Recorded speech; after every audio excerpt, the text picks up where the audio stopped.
చాలా సంతోషం. సభకు విచ్చేసినటువంటి మీ అందరికీ కూడా మన ప్రభు అయిన క్రీస్తు పేరిట నా హృదయపూర్వక నిండు వందనములు తెలియజేస్తున్నాను.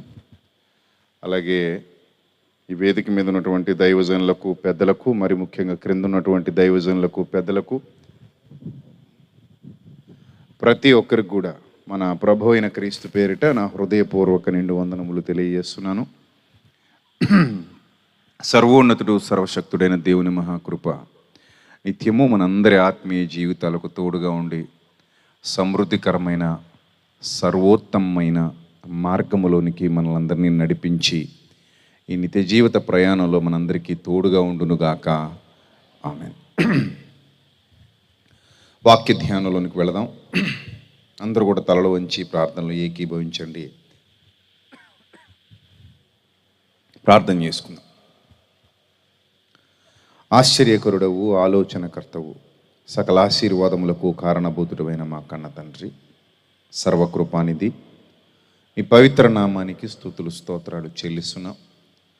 ఈ రాత్రికాల సమయంలో ప్రభువా, మీ యొక్క సత్యవాక్యమును మీ బిడ్డలకు ఉపదేశించడానికి సిద్ధపడి ఉండగా ఈ వాడపల్లి ప్రాంతంలో అనేక మందిని నిలబెట్టండి ప్రభువా. మీ యొక్క సత్యము వారి హృదయాలలోనికి పంపించండి.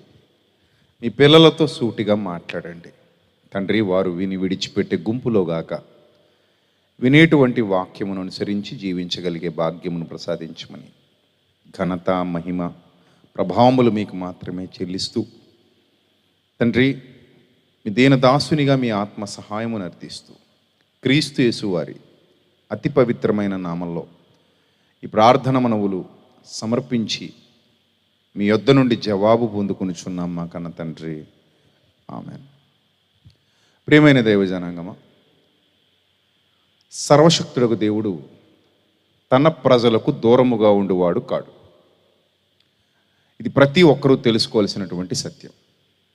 దేవుడు తన ప్రజలకు దూరముగా ఉండువాడు కాడు. ఏ తండ్రి కూడా తన పిల్లలకు దూరంగా ఉండాలని అనుకోడు. ఏ తల్లి కూడా తన పిల్లలకు దూరంగా ఉండాలని అనుకోదు. తల్లిదండ్రులు ఎలాగైతే పిల్లలకు దగ్గరగా ఉండాలనుకుంటారో, సర్వోన్నతుడైన దేవుడు కూడా తన పిల్లలకు దగ్గరగానే ఉండాలనుకున్నాడు.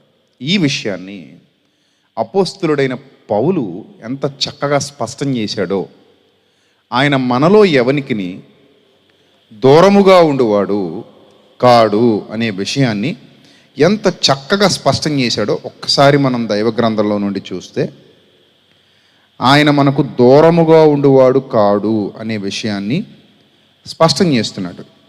అపోస్తలుల కార్యాలు 17వ అధ్యాయము 27వ వచనాన్ని చూద్దాం.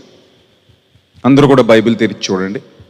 అపోస్తలుల కార్యాలు 17వ అధ్యాయము 27వ వచనం. మరియు యావత్ భూమి మీద కాపురముండుటకు ఆయన ఒకరి నుండి ప్రతి జాతి మనుష్యులను సృష్టించి వారు ఒకవేళ దేవునిని తడవులాడి కనుగొందురేమో అని తనను వెదుకు నిమిత్తము నిర్ణయ కాలమును వారి నివాస స్థలం యొక్క పొలిమేరలను ఏర్పరిచెను అని ఒక మాట చెప్తున్నాడు. ఆయన మనలో ఎవనికిని అంటే భూమి మీద ఏ మానవుడు పుట్టినా ఒక ఆకారం ఏర్పడింది కదా. మనిషి అనగానే ఒక ఆకారం ఏర్పడింది.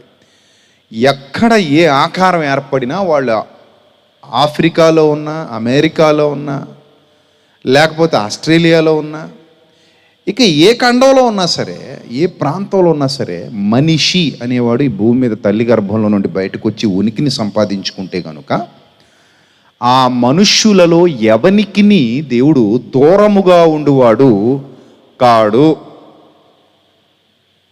బాగా అర్థం చేసుకోవాలి మీరు. ఆయన ఎవనికిని దూరముగా ఉండువాడు కాడు అని వ్రాయబడింది గ్రంథంలో. అంటే ఈ దేవుడు ఎవరికి కూడా దూరంగా ఉండాలని అనుకోవట్లేదు. అందరికీ దగ్గరగా ఉండాలనుకుంటున్నాడు. అందరికీ దగ్గరగా ఉండాలనుకుంటున్నాడు. అందరిలో, అందరితో ఉండాలని ఆయన ఆశ. మనలో ఎవనికిని దూరముగా ఉండువాడు కాడు. అంటే there is a connection between God and you. There is a connection. That is not visible connection. That is called invisible connection between you and God. దేవాది దేవుడు, సర్వశక్తుడకు ప్రభువు నీతో ఒక సత్సంబంధాన్ని నిరంతరం కొనసాగించాలనుకుంటున్నాడు. అందుకే యోబు భక్తుడు అంటాడు, మిక్కిలి మెల్లనైన గుసగుస శబ్దము పాటిదే కదా అంటాడు. గర్జనలు చేయు ఆ మహాశక్తి యొక్క ధ్వని ఎవడు వినలేడు. ఆయనను గూర్చి మీకు వినబడుతున్నది మిక్కిలి మెల్లనైన గుసగుస శబ్దం లాంటిదే తప్ప ఆయనను గూర్చి సంపూర్ణ వివేచన, సంపూర్ణ అవగాహన ఇంకా ఈ ప్రపంచానికి రాలేదు ఆ తండ్రిని గూర్చి అనేది యోబు గారి యొక్క వాదన. ఇప్పుడు మీరు గమనిస్తే మనలో ఎవనికి దూరముగా ఉండేవాడు కాడు అన్న ఒక్క మాటతో మన రహస్యాలన్నీ పటాపంచలైపోవట్లా. మనలో ఎవనికి దూరముగా ఉండేవాడు కాడు, ఈ మాట మనకి చెవిన పడ్డప్పుడే మనకు అర్థమైపోవాలి, ఇక రహస్యాలే ఉన్నాయండి. గదిలో తలుపేసుకుని చేసేదే ఉంది. ఇంకా భార్యకు తెలియని రహస్యాలు భర్త దగ్గర ఉండొచ్చు, భర్తకు తెలియని రహస్యాలు భార్య దగ్గర ఉండొచ్చు, పిల్లలకు తెలియని రహస్యాలు తల్లిదండ్రుల దగ్గర ఉండొచ్చు, తల్లిదండ్రులకు తెలియని రహస్యాలు పిల్లల దగ్గర ఉండొచ్చు. ఒక అవకాశం ఉంది. ఇప్పుడు మనకు దూరంగా ఆయన లేడు అన్నప్పుడు, ఆయన మనకి చాలా దగ్గరగా ఉన్నాడు అన్నప్పుడు రహస్యాలు ఏమున్నాయండి? ఇంకా చెప్పండి. ఏ రహస్యాలు లేవు, మొత్తం ఓపెన్ అయిపోయింది. సమస్తము మరుగులేక ఆయన కనులకు తేటగా కనబడుచున్నది కదా అంటాడు వ్రాయబడిన మాట. మరుగులేక ఆయన కనులకు ఎలా కనబడుతుందట? తేటగా కనబడుతుందట. రైట్? సో ఇప్పుడు మీలో ఎవరికి ఆయన దూరంగా లేడు, మీ అందరికీ ఆయన దగ్గరగానే ఉన్నాడు. ఆయన వలననే మీరు చలిస్తున్నారు, ఆయన వలననే బ్రతుకుచున్నారు, ఆయన వలననే ఉనికి కలిగి ఉన్నారు. మనలో ఎవనికి ఆయన దూరంగా లేడు, దూరంగా ఉండువాడు కాడు. మరింత దగ్గరగా ఉండి ఏ విధంగా మీతో కన్వర్సేషన్ చేస్తున్నాడు, ఏ విధంగా మీతో మాట్లాడుతున్నాడు. ఇప్పుడు దగ్గరగా ఉన్నవారు మనతో ఏం చేస్తారు? కమ్యూనికేట్ చేస్తారు. రైట్? మన దగ్గరగా ఉన్నవారు మనతో ఏం చేస్తారు? కమ్యూనికేట్ చేస్తారు. మన మాటలు వాళ్ళు, వాళ్ళ మాటలు మనం, అంటే మన భావాలు వాళ్ళు, వాళ్ళ భావాలు మనం, communication. In the same way దేవుడు కూడా నీతో కమ్యూనికేట్ చేయడానికి ఎల్లప్పుడూ సిద్ధంగా ఉన్నాడు. అలనాడు ఇశ్రాయేలీలతో కూడా ఆయన కమ్యూనికేట్ చేశాడు. ఈరోజు నీతో కూడా ఆయన కమ్యూనికేట్ చేస్తున్నాడు. అందుకే మీరు గమనించారో లేదో, మాట్లాడితేనే కదా మనసులు చల్లబడేది, మాట్లాడితేనే మనసులు దగ్గరయ్యేది, మాట్లాడితేనే మనుషులు బాగుపడేది. అసలు మాట్లాడడం అనేది లేకపోతే నాలో ఏముందో మీకు తెలీదు, మీలో ఏముందో నాకు తెలీదు. అవునా? కమ్యూనికేట్ చేసుకున్నప్పుడే, కమ్యూనికేషన్ ఉన్నప్పుడే, ఒకరి భావాలు మరొకరు పంచుకున్నప్పుడే నా ఆలోచనలు ఏంటో నీకు తెలుస్తాయి, నీ ఆలోచనలు ఏంటో నాకు తెలుస్తాయి. అప్పుడు నీలోనికి సరి అయిన వివేకంతో కూడిన ఆలోచన నీలోనికి వచ్చి నీలో నిలిచినప్పుడు అది నీ జీవితం మీద చాలా ప్రభావితం చూపిస్తుంది, చాలా ప్రభావం చూపిస్తుంది. అప్పుడు నీలో అనూహ్యమైన మార్పులు సంభవిస్తాయి. పిల్లలు బాగుండాలి, తల్లిదండ్రులు బుద్ధి చెప్తారు. చిన్నప్పటి నుంచి ఎలా నడవాలో ఎలా నడవకూడదో పిల్లలకు తల్లిదండ్రులే నేర్పిస్తారు. అందుకే బాలుడు నడవలసిన త్రోవను వానికి నేర్పుము అన్నాడు. అంటే ఆ కమ్యూనికేషన్, తల్లికి బిడ్డకు మధ్యలో ఉండే కమ్యూనికేషన్ వల్ల, తల్లి ఏం చెప్పాలో బిడ్డకు అది చెప్పటం వల్ల, అది ఆ హృదయంలో నిలిచి ఉండటం వల్ల వాడు సరి అయిన దారిలో క్రమశిక్షణతో నడుస్తాడు. ఏమీ చెప్పకపోతే, ఏమీ తెలియకపోతే, వితౌట్ నాలెడ్జ్ మనం కూడా పశువుల్లాగే ప్రవర్తిస్తాం. ఈరోజు పశువుకి మనకి ఏంటి తేడా? పశువుకి మనకి ఏంటి తేడా చెప్పండి? పశువుకి నీతి, యథార్థత, నిబద్ధత, విజ్ఞత, వివేకం, స్పష్టత లేదు. నీతి బోధలు, నీతి సూక్తులు, బ్రతుకు మార్గాలు, వీటిని గూర్చి పశువులకు, మృగాలకు తెలీదు. There is no communication. చెప్పడానికి ఎవరు లేరు, అర్థం చేసుకునే సామర్థ్యము ఆ అవకాశం కూడా దేవుడు వాటికి ఇవ్వలేదు. సో కాబట్టి పశు ప్రవృత్తి అనే మాట వచ్చింది. పశు ప్రవృత్తి అంటే పశువు యొక్క జీవన విధానం మానవ జీవన విధానానికి క్వైట్ ఆపోజిట్గా ఉంటుంది. మృగము యొక్క జీవన విధానం మానవ జీవన విధానానికి క్వైట్ ఆపోజిట్గా ఉంటుంది. వన్స్ నేర్పించటం మొదలు పెడితే మనిషి కంటే గొప్పగా నేర్చుకుంటున్నాయి అవి. మొన్న థాయిలాండ్ వెళ్ళాను 2 నెలల క్రిందట. థాయిలాండ్లో ఒక వైల్డ్ ఒక అడవి ఉంది. అక్కడ చిన్నపిల్లల కోసం కొన్ని ప్రోగ్రామ్స్ కండక్ట్ చేశారు. అందులో అంటే లైక్ షోస్ అన్నమాట. ఏనుగు వచ్చి పెయింట్లు వేస్తుంది. దాని తొండానికి ఇచ్చారు, బ్రష్ ఇచ్చేశారు. బ్రష్ ఇచ్చేస్తే అది వేస్తుంది పెయింట్. ఆ పెయింట్ మళ్ళీ పక్కన పెట్టి అమ్ముతున్నారు చూసేవాళ్ళకి. అసలు దానికి బ్రష్ పట్టుకుని మనమే వేయలేం కదా పెయింట్. ఆర్టిస్ట్ లాగా బొమ్మలు గీస్తుంది అది. చక్కగా బొమ్మలు గీస్తుంటే దాన్ని పక్కన పెట్టి స్టాల్లో పెట్టి కొనుక్కుంటారా. ఎలిఫెంట్ ఆర్ట్ అట దాని పేరు. ఎలిఫెంట్ ఆర్ట్ కొనుక్కోండి అని చెప్పిస్తున్నారు. ఇక అక్కడ మనం చూస్తుంటే డాల్ఫిన్ షో,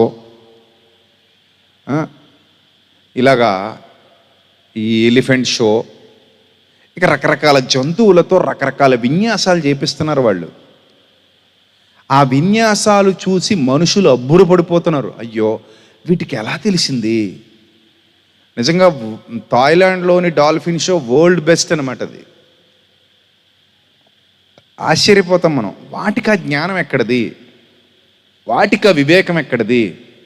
మనిషి చెప్పింది చెప్పినట్టుగా మనిషి కంటే గొప్పగా వాటి టైమింగ్ అనిపిస్తుంది. ఆ టైమింగ్లో చేస్తాయి. ఇంత కరెక్ట్ టైమింగ్ ఎలా ఫాలో అవుతున్నాయి ఇవి? మనకు అసలు టైమింగే ఉండి సావదు. 9 గంటల కంటే 12 గంటలకు వెళ్తాం కదా. వాటికి ఏంటి ఇంత టైమింగ్, ఇంత కరెక్ట్ పంక్చువాలిటీ ఏంటి అని ఆశ్చర్యపోతాం మనం. సో అంటే మీరు బాగా అర్థం చేసుకోండి. పశు ప్రవృత్తి మనిషి నేర్పించటం మొదలు పెడితే మృగాలు, సరీసృపాలు, పశువులు, చివరికి చిలకలు కూడా ఏం చేస్తున్నాయట? మాట్లాడుతున్నాయట. కోతులు సర్కస్లో పాల్గొంటున్నాయి. ఏనుగులు సైకిళ్ళు దొక్కుతున్నాయి.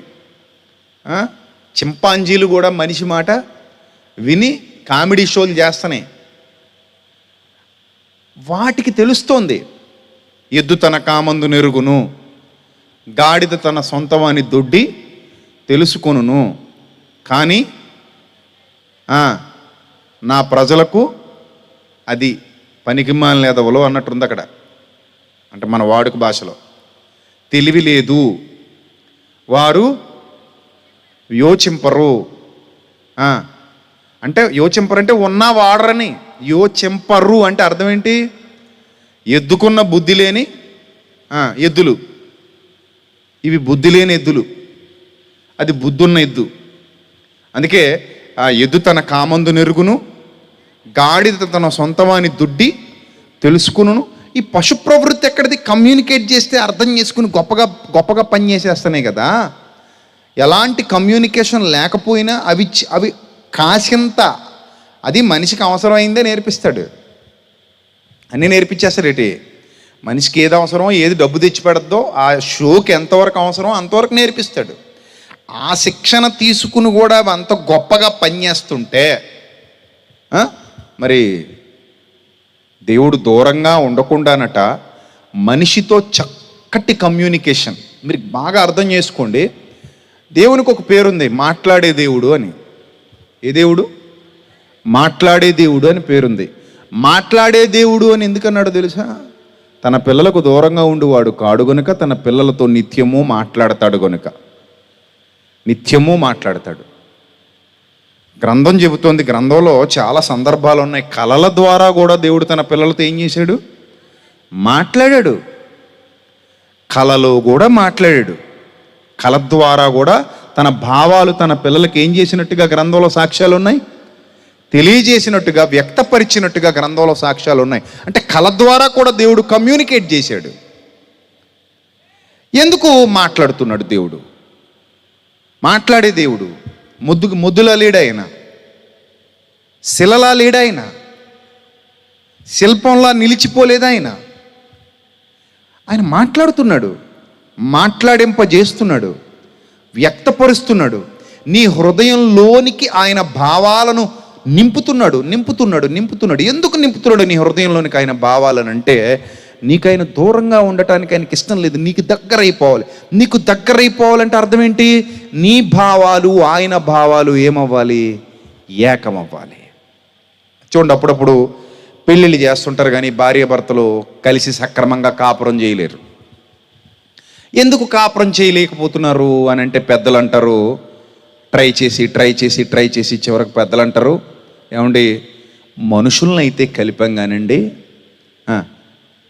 ఏం కలపలేకపోయామండి, మనసులు కలపలేకపోయామండి అంటే. నిజమే, మనసులు కలవలేకపోతే మనుషులు కలిసిన ఉపయోగం ఉండదు. అంటే మనుషులు కాదు కలవాల్సింది, మరేం కలవాలి? మనసులు కలవాలి. వారి మనసులు ఏకమవ్వాలి, వారి మనసులు ఒక్కటవ్వాలి. వారి మనసులు ఒక్కటైతే ఆటోమేటిక్గా మనుషులు చేసే ప్రయాణం చక్కగా సాగుతుంది. మనకు నచ్చని వ్యక్తి అయితే ట్రైన్లో పక్క సీట్లో కూడా కూర్చోం. మనకు నచ్చని వ్యక్తి అయితే బస్సులో పక్క సీట్లో కూడా కూర్చొని ట్రావెల్ చేయడానికి ఇష్టపడం. అంటే మన మనసుకి సెట్ కాలేదనుకోండి, ఆ భావాలు, ఆ వ్యక్తి యొక్క ఆలోచనలు, ఆ మాట తీరు మన మనసుకి సెట్ కాలేదనుకోండి, కూర్చుంటామా లేచిపోతామా? పక్క నుంచి లేచిపోతాం, ఉండలేం అక్కడ.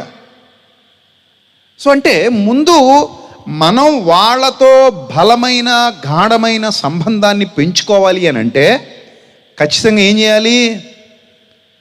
కమ్యూనికేషన్ ఉండాలి, వినాలి, ఒకరి భావాలు మరొకరు పంచుకోవాలి, చక్కగా దగ్గర అవ్వాలి. ఇప్పుడు దేవుడు మనలో ఎవనికి దూరముగా ఉండక ఆయన చేసే పని ఏంటంటే తన పిల్లలతో మాట్లాడుతున్నాడు. ఆయన మెల్లని స్వరం వినబడుతోంది. చూడండి ఒకసారి రోమాపత్రిక. మనకు తెలియని ఎన్ని రహస్యాలు బైబిల్ గ్రంథంలో ఉన్నాయో చూద్దాం. రోమాపత్రిక 2వ అధ్యాయము 4వ వచనం చదువుదాం ఒకసారి. లేదా దేవుని అనుగ్రహము, ఈ పదమే చాలా విచిత్రంగా ఉంటుంది. ఏంటది? దేవుని అనుగ్రహము మారు మనస్సు పొందుటకు నిన్ను ప్రేరేపించుచున్నదని ఎరుగక ఆయన అనుగ్రహైశ్వర్యమును, సహనమును, దీర్ఘశాంతమును తృణీకరిస్తావా అని అడుగుతున్నాడు. చూడండి, అంటే దేవుని యొక్క అనుగ్రహైశ్వర్యం మారు మనస్సు పొందడానికట మనుషుల్ని ఏం చేస్తుందట? ప్రేరేపిస్తుందట. ప్రేరేపణ అంటే అర్థం ఏంటో తెలుసా? ఆలోచనకు రూపం ఇస్తే అది ఒక కమ్యూనికేషన్, ఒక ఎక్స్ప్రెషన్. అర్థమైందా? ఆలోచన అంటే there is a content. Yes, no content, no thought. There is no thought. There is a content, there is a thought. థాట్లో, ఎవ్రీ థాట్ ప్రాసెస్లో కంటెంట్ ఉంటుంది. Must be there is a content. ఎందుకు నేను ఆ విషయాన్ని చెప్తున్నానంటే, అక్కడ ఏదో ఒకటి, అది చెడు కానీ మంచి కానీ ఉన్నప్పుడే దాన్ని ఏమంటాం? ఆలోచన అంటాం. ఏమీ లేని ఎంటీ పేపర్లో ఏం చదవగలం మనం? ఎంటీ పేపర్లో ఏమైనా చదవగలమా? దాన్ని ఎంటీ పేపర్ అని అంటాం. ఎంటీ పేపర్ అని ఎందుకు అంటున్నాం? అందులో ఏమీ లేదు. నేను నీకు ఒక ఆలోచన చెబుతున్నా, చెడ్డది కానీ మంచిది కానీ, అంటే దెర్ ఈజ్ ఎ కంటెంట్. అందులో ఎసెన్స్ ఉంది, ఏదో ఉంది, సబ్జెక్ట్ ఉంది. There is a subject. ఆ సబ్జెక్ట్ మైండ్లోకి వెళుతున్నప్పుడు నిన్ను ఏమని ప్రేరేపిస్తుందట? అది మారు మనస్సు పొందమని ప్రేరేపించే మాట, ఆయన స్వరము నీకు వినిపింపజేస్తున్నాడు. అందుకే లోకంలో ఉన్న అన్యులతో కూడా దేవుడు తనదైన శైలిలో మాట్లాడగలడు. మనస్సాక్షి అన్నాడు. అందుకే అదట మనకి మాట్లాడడం లేదా కమ్యూనికేట్ చేయడం అనగానే మీరు అందరూ అనుకోవచ్చు, ఇప్పుడు నేను మీతో మాట్లాడుతున్నట్టుగా అనుకోవచ్చు. అర్థమైందా? ఇప్పుడు మీరు అందరూ కూర్చున్నారు, నేను వేదిక మీద ఉన్నాను, మీతో మాట్లాడుతున్నాను, మీరు నా భాష నన్ను చూస్తూ నేను ఏం మాట్లాడుతున్నానో వింటున్నారు. ప్రతిదానికి ఇదే ప్రాసెస్ అనుకుంటారా? నో. మాట్లాడటానికి మనకి తెలిసే చాలా పద్ధతులు ఉన్నాయి. మనకి తెలిసే మాట్లాడడానికి ఏమున్నాయి? చాలా పద్ధతులు ఉన్నాయి. ఒక చోట ఒక ఆవిడ వాళ్ళ భర్త పక్కన నిలబడి ఉన్నాడు. ఎవరో వచ్చారు. ఏదో మాటల సందర్భంలో మాట్లాడుతూ ఏదో చెప్పేపోతుంది. అప్పుడు ఆయన అన్నాడు, ఏమన్నాడు?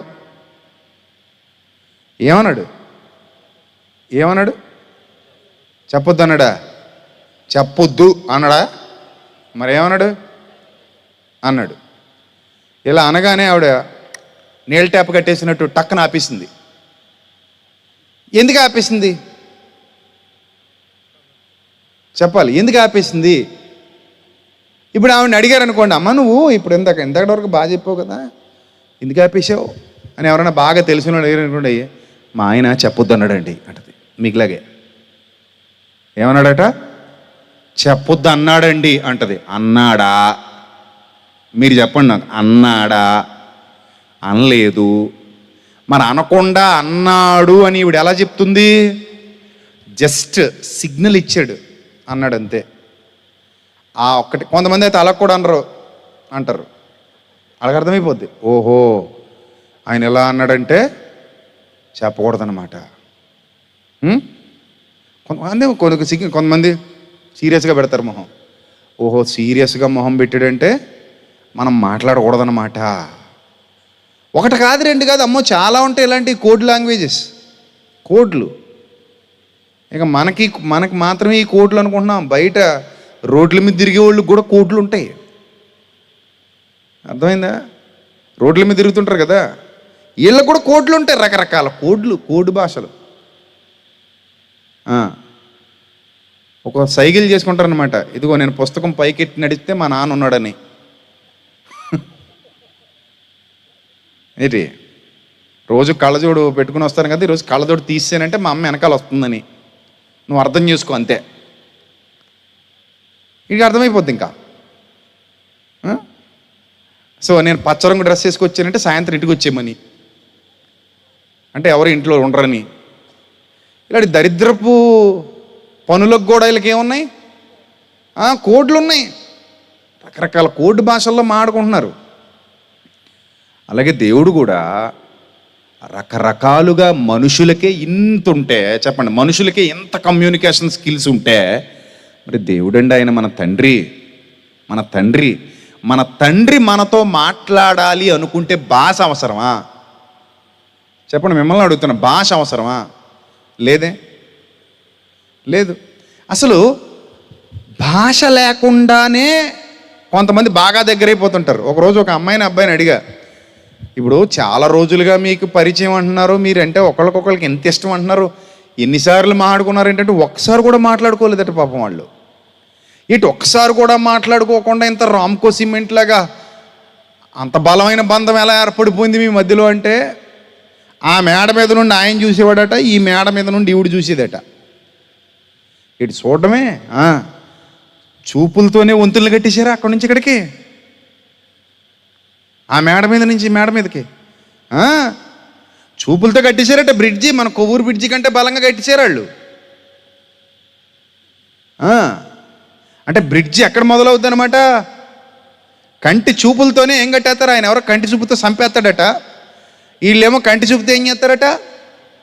బ్రిడ్జిలు కట్టేస్తారనమాట. అటు నుంచి ఇటు తీక్షణంగా చూడడం, సైగలు చేసుకుని చూడడం, అదో రకంగా చూడడం, ఇంకో రకంగా చూడడం. ఆ చూపుల్లో ఎన్ని రకాలు ఉంటాయో మనకు తెలియదు, కానీ అన్ని రకాల చూపులు మిక్సీ చేసి మిక్సీలో పడేస్తే ఇక్కడ బంధం ఏమైపోయిందట? దృఢమైపోయిందట బాగా. సో అంటే మనుషుల మధ్యలో ఎంత ఉందో చూడండి, ఎన్నున్నాయో చూడండి. అందుకే దేవుడు కూడా ఆయన అంటున్నాడు, ఆయన సహనాన్ని, ఆయన మారు మనసు పొందమని నిన్ను ప్రేరేపిస్తున్న ఆయన అనుగ్రహ ఐశ్వర్యాన్ని, ఆయన దీర్ఘశాంతాన్ని తృణీకరిస్తావా అని అడుగుతున్నాడు. అందుకే ఏమంటాడంటే, వారి మనస్సాక్షే సాక్ష్యం అంటాడు 15వ వచనంలో. 15వ వచనంలో ఏముంది చూడండి, అట్టి వారి మనస్సాక్షి కూడా ఏమిస్తుండగా? సాక్ష్యం ఇస్తుండగా. అంటే మనస్సాక్షి సాక్ష్యం అంటే ఆ లోపలికి ఏదో పోయింది, అది ఎలా పోయిందో తెలియదు. అప్పుడప్పుడు నన్ను చాలామంది క్వశ్చన్స్ అడిగేవాళ్ళు అడుగుతుంటారు, అన్నయ్య వ్యభిచారము చేయవద్దు అనే అనే ఆజ్ఞ పాత నిబంధన కాలంలో అంటే మోషే కంటే ముందుగా రాలేదు కదా, యోసేపు గారికి ఎలా తెలిసింది? ఇది కొంతమంది క్వశ్చను. ఏడట యోసేపు గారికి వ్యభిచరింపవద్దు అనే ఆజ్ఞ ఉందా? అప్పటికి ఉందా? వ్యభిచరింపవద్దు అనే ఆజ్ఞ పరలోకం నుంచి భూమి మీదకి వచ్చిందా? ఇచ్చాడా? రాసిచ్చాడా? రాయించిచ్చాడా? 10 ఆజ్ఞలు వచ్చేయట ఇంకా అప్పటికి. ఎందుకంటే యోసేపు గారి కాలానికి ఇంకా ఎవరు పుట్టలేదు, మోషే గారు పుట్టలేదు. మోషే గారు పుట్టాక కదా ఆజ్ఞలు ఇచ్చాడు. అంటే మోషే గారు పుట్టకముందే ఆజ్ఞలు లేనప్పుడే యోసేపు గారు ఏం చేశారు? ఆజ్ఞలు పాటించేస్తున్నారు ఆల్రెడీ యోసేపు ఏం చేస్తున్నాడమ్మా? ఆజ్ఞలు పాటిస్తున్నాడు. అందుకే నేను ఈ పాతకం కట్టుకుని దేవుని దృష్టికి చెడ్డోడిని అవ్వాలి, ఇంత గొప్ప పాతకం కట్టుకుని నేను దేవుడి దృష్టికి ఏమవ్వాలి? చెడ్డోడిని అవ్వాలని భయపడ్డాడు ఆయన. ఎలా కమ్యూనికేట్ చేసి ఉంటాడు దేవుడు? మీరు చెప్పండి. సమాచారం ఆయన తెలియజేయాలనుకుంటే ఎలాగైనా నీ దగ్గరకు వచ్చేస్తుంది. బాగా అర్థం చేసుకో. ఇప్పుడు మీకు అక్కడే ఇంకో లాజిక్ అర్థం కావాలి. కళల ద్వారా ఆల్రెడీ యోసేపుకి చాలా విషయాలు దేవుడు ఏం చేసేవాడట? తెలియజేసేవాడు. అదిగో కళలు కనేవాడు వస్తున్నాడు, పనులన్నీ పడుకుంటాయట, సాష్టాంగ నమస్కారం చేస్తాయట. పనులన్నీ ఏం చేస్తాయట? సాష్టాంగ నమస్కారం చేస్తాయట. మనం అందరం వీడికి సాష్టాంగ నమస్కారం చేస్తామట అని అన్నలో కుళ్ళుకున్నారంటే, అవును, కళల ద్వారా దేవుడు తన ప్రత్యక్షతలు యోసేపుకు తెలియజేశాడు. అదొక విధానం, అదొక పద్ధతి. దేవుడు మాట్లాడే పద్ధతుల్లో అనేక పద్ధతుల్లో అది కూడా ఒక పద్ధతి అని బైబిల్ గ్రంథంలో మనకి రుజువు కనబడింది. పాత నిబంధన కాలంలో చాలా పద్ధతుల్లో మాట్లాడాడు ఆయన, చాలా పద్ధతుల్లో మాట్లాడాడు. ఆ సైన్ లాంగ్వేజ్ అంటారు చూడండి, మనకు అర్థం కానివి మోగవాళ్ళ వార్తలు ఎప్పుడైనా చూసారా మీరు? మోగవాళ్ళ వార్తలు ఇదివరకు మన టీవీలో, నా చిన్నప్పుడు దూరదర్శన్లో మామూలు మనిషి వార్తలు చదువుతుంటే పక్కన ఒక ఆవిడ ఇలా అని సైకిల్ చేసేది. ఒక ఆవిడ బల్ల వేసుకుని కూర్చొని కుర్చీలో ఇలా అని ఏదో చెప్పేది.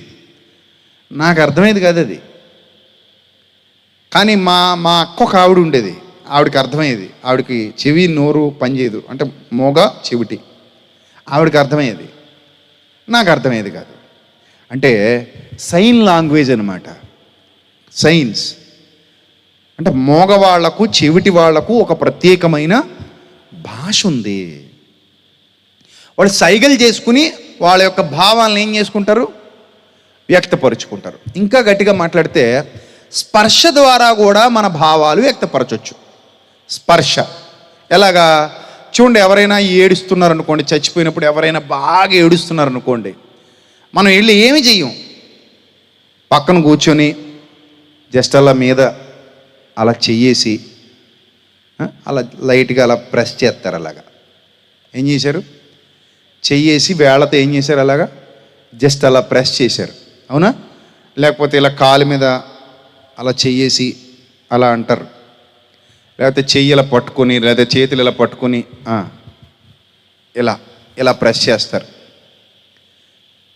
What is the meaning? ఈ ప్రెస్ చేసేదానికి మీనింగ్ ఏంటి చెప్పండి? దీన్ని ఏమంటారు మన భాషలో? ఓదారుస్తున్నారండి అంటారు. ఓదార్చటం లేదా ఆదరించటం, ఆదరణ, ఓదార్పు. మనం చెప్పాలా, మాట్లాడాలి ఏమైనా? సాధారణంగా చావిళ్లలో పెద్దగా మాట్లాడుకోరు, చూసారా ఎప్పుడైనా?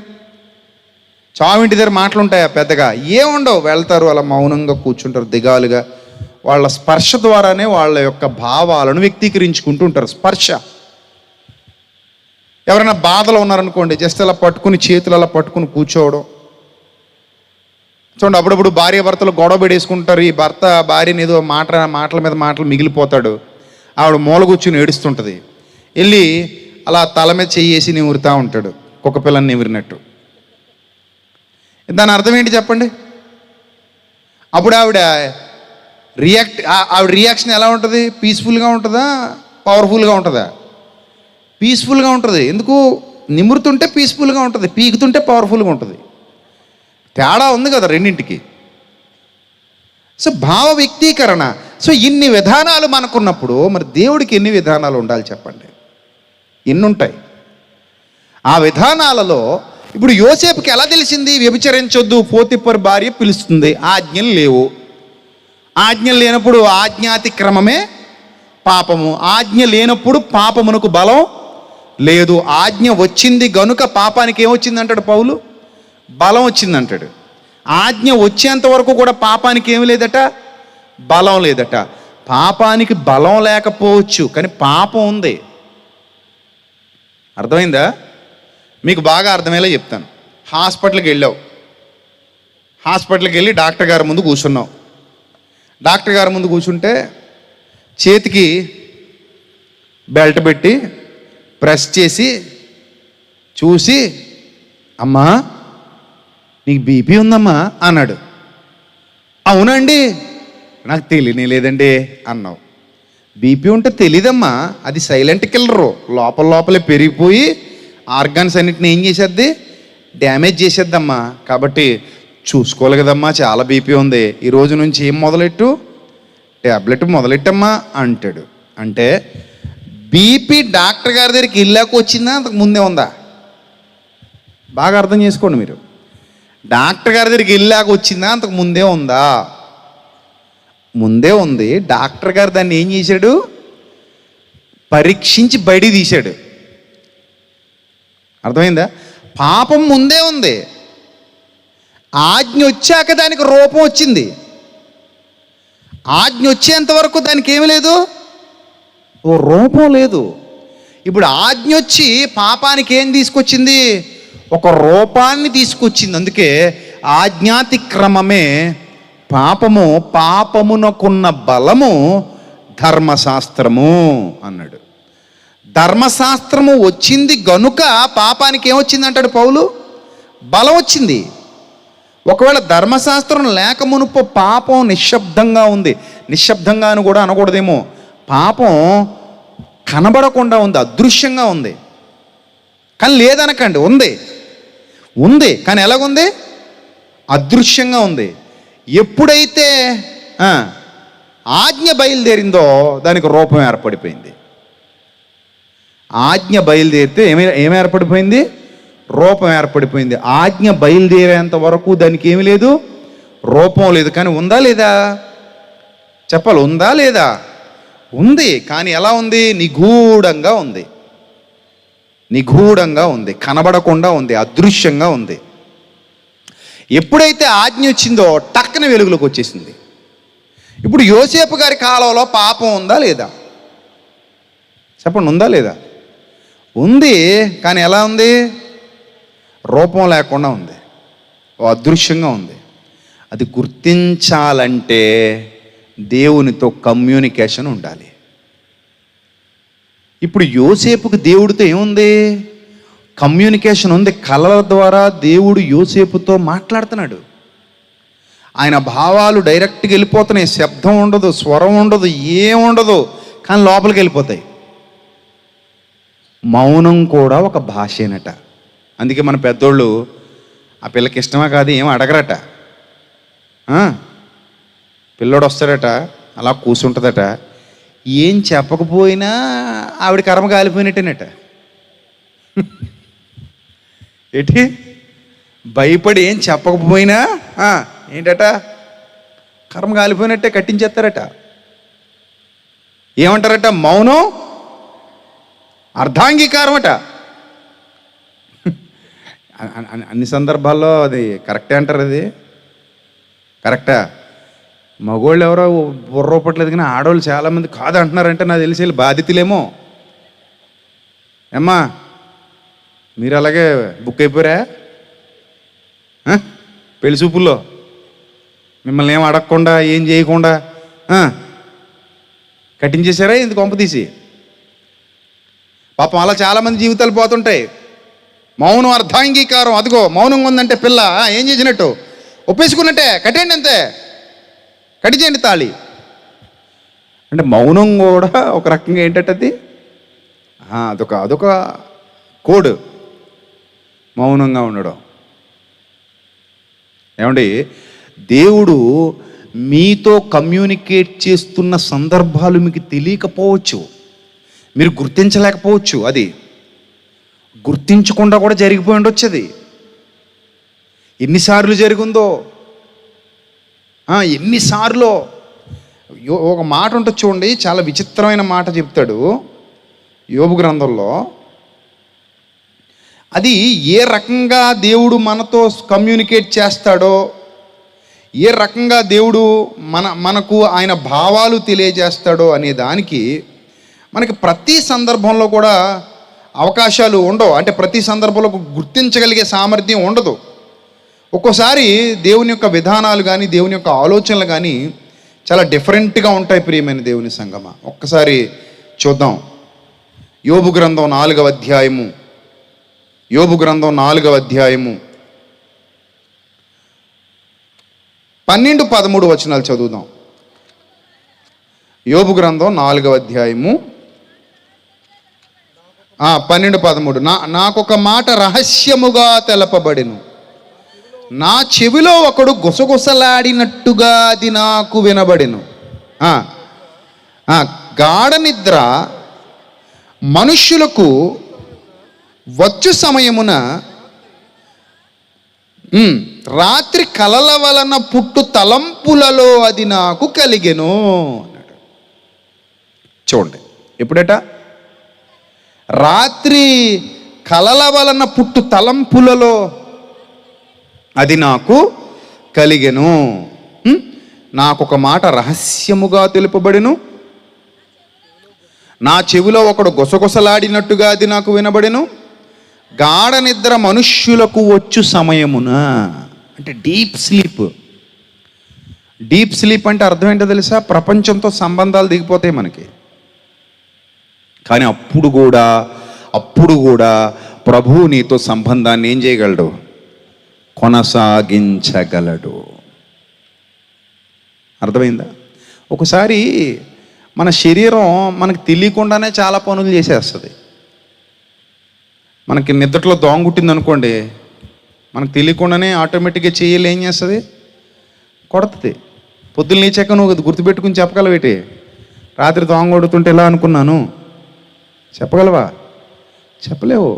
అసంకల్పిత ప్రతీకార చర్యలు అంటారు వీటిని. ఏమంటారు?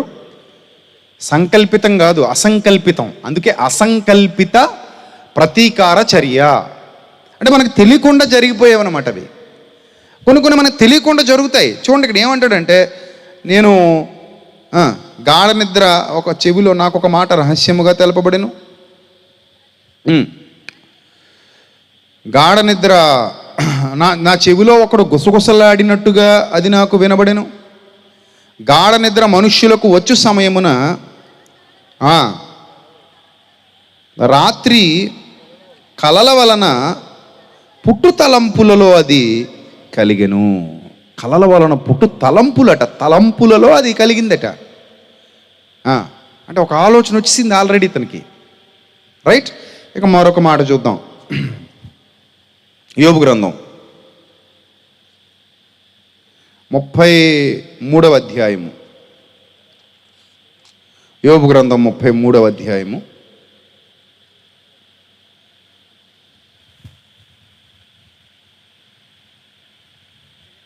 13 నుంచి చదువుదాం. తన క్రియలలో దేని గూర్చి ఆయన ప్రత్యుత్తరం ఇయ్యడు. దేవుడు నరుల శక్తికి మించినవాడు. నీవేళ ఆయనతో పోరాడుదువు. దేవుడు ఒక్క మారే పలుకును, 2 మారులు పలుకును, అయితే మనుష్యులది కనిపెట్టరు అంటాడు. ఇక్కడ మనుష్యులది ఏం చేయరట? కనిపెట్టరు. కానీ అక్కడ ఆల్రెడీ దేవుడు పలికినట్టేగా. పలికినా కూడా వీళ్ళు ఏం చేయరు? కనిపెట్టరు. నెక్స్ట్, మంచం మీద కునుకు సమయమున గాఢ నిద్ర పట్టునప్పుడు కలలో రాత్రి కలుగు స్వప్నాలలో నరులు గర్విష్ఠులు కాకుండా చేయునట్లు తాము తలచిన కార్యమును వారు మానుకొనజేయునట్లు, గోతికి పోకుండా వారిని కాపాడునట్లు కత్తి వలన నశించకుండా వారి ప్రాణమును తప్పించినట్లు ఆయన వారి చెవులను తెరవజేయును. ఇప్పుడు కల్లోనా ఆయన వారి చెవులను ఏం చేయను? తెరవజేయును. నెక్స్ట్, వారి కొరకు ఉపదేశము సిద్ధపరుచును. అంటే ఆయన మనతో నిత్యం కమ్యూనికేట్ చేస్తున్నాడు. ఆయన స్వరూపం మనం, ఆయన పోలిక. మనకు తెలియకుండానే వస్తున్నాయి అన్నీ మన మీదకి. ఇప్పుడు గాలి ఉంది కదా, ఊపిరి మనం పట్టుకుని తెచ్చి పెట్టుకుంటున్నామా ముక్కులో? చెప్పండి, ఎవరైనా గాలిని పట్టుకుని తెచ్చుకుని ముక్కులో పెట్టుకుంటున్నారా? మరి ఎలా జరుగుతుందమ్మా ప్రాసెస్ అంతా? చెప్పాలి, ఎలా జరుగుతుంది? న్యాచురల్గా నువ్వు ఎక్కడుంటే అక్కడికే అది ఏం చేస్తుంది? వచ్చేస్తుంది. నువ్వు ఎక్కడుంటే అక్కడికి వచ్చేస్తుంది గాలి. అది చక్కగా నీ నాసికారంధ్రాల్లోకి వెళ్ళిపోతుంది. ఉచ్ఛ్వాస నిశ్వాసాలు జరిగిపోతున్నాయి, నువ్వు బతికిపోతున్నావు. సూర్యరశ్మి చూడండి, ఎక్కడో కొన్ని కోట్ల కిలోమీటర్ల దూరంలో ఉన్నాడు సూర్యుడు. అక్కడి నుంచి సూర్యకిరణాలు నేరుగా భూమిని తాకుతున్నాయి. నీ శరీర అంతర్భాగాలలోనికి కూడా వెళ్ళిపోతున్నాయి. విటమిన్ డి కావాలి కదా నీకు. నీ శరీర అంతర్భాగాలలోనికి విటమిన్స్ను పంపించగలిగేంతటి సామర్థ్యం ఎక్కడో ఉన్న సూర్యుడికి ఉంది అంటే అది ఆశ్చర్యమా కాదా? వస్తుంది అక్కడి నుంచి, కనిపిస్తుందా నీకు వస్తున్నట్టు? ఈగో విటమిన్లు అని చూపిస్తావా నువ్వు ఎండలో తిరిగి? అది కూడా మళ్ళీ డాక్టర్లు అంటారు, మీరు ఏ ఎండలో పడితే ఆ ఎండలో తిరిగితే విటమిన్స్ రావు, విటమిన్ డి రాదు, మరి ఎప్పుడు తిరగాలంటారు? పొద్దున్నే తిరగండి అంటారు. ఫ్రెష్గా సూర్యుడు వచ్చినప్పుడే పట్టుకొస్తాడట వాటిని. తర్వాత అందరికీ పంచిపెట్టేసి అయిపోతాయి మరి అతని దగ్గర. మళ్ళీ తయారు చేసుకుని తేవడానికి టైం పడుద్దట. మనకు తెలుస్తుందా? కానీ ప్రాసెస్ జరుగుతుందా? జరుగుతుంది. ఆ వాటర్లోకి రాజేష్ మనకి తెలియట్లేదు, but there is a process, ఒక రన్నింగ్ ప్రాసెస్ అనమాట. మనకు తెలియకపోయినా అది ఏమవుతుంది? నడుస్తుంది.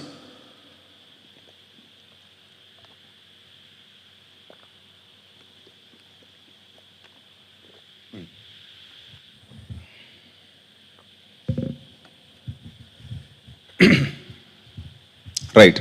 అంటే ఇక్కడ మనకు అర్థమవుతుంది, కలలో రాత్రి కలుగు స్వప్నములలో నరులు గర్విష్ఠులు కాకుండా చేయునట్లు, తాము తలచిన కార్యము వారు మానుకొన చేయునట్లు, గోతికి పోకుండా వారిని కాపాడునట్లు, కత్తి వలన నశింపకుండా వారి ప్రాణమును తప్పించినట్లు ఆయన వారి చెవులను తెరవజేస్తున్నాడు, వారి కొరకు ఉపదేశము సిద్ధపరుస్తున్నాడు. అందుకే యోసేపు కాలంలో కూడా మనుష్యులకు విజ్ఞత ఉంది, వివేకం ఉంది. ఇప్పుడు మీరు బాగా ఆలోచించండి.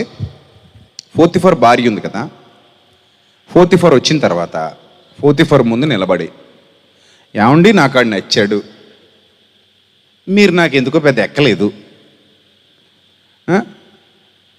ఏదో పెద్దోళ్ళు చెప్పారు కాబట్టి మిమ్మల్ని చేసుకున్నాను, కానీ మీ మీద నాకు అంత ఇంట్రెస్ట్ లేదు.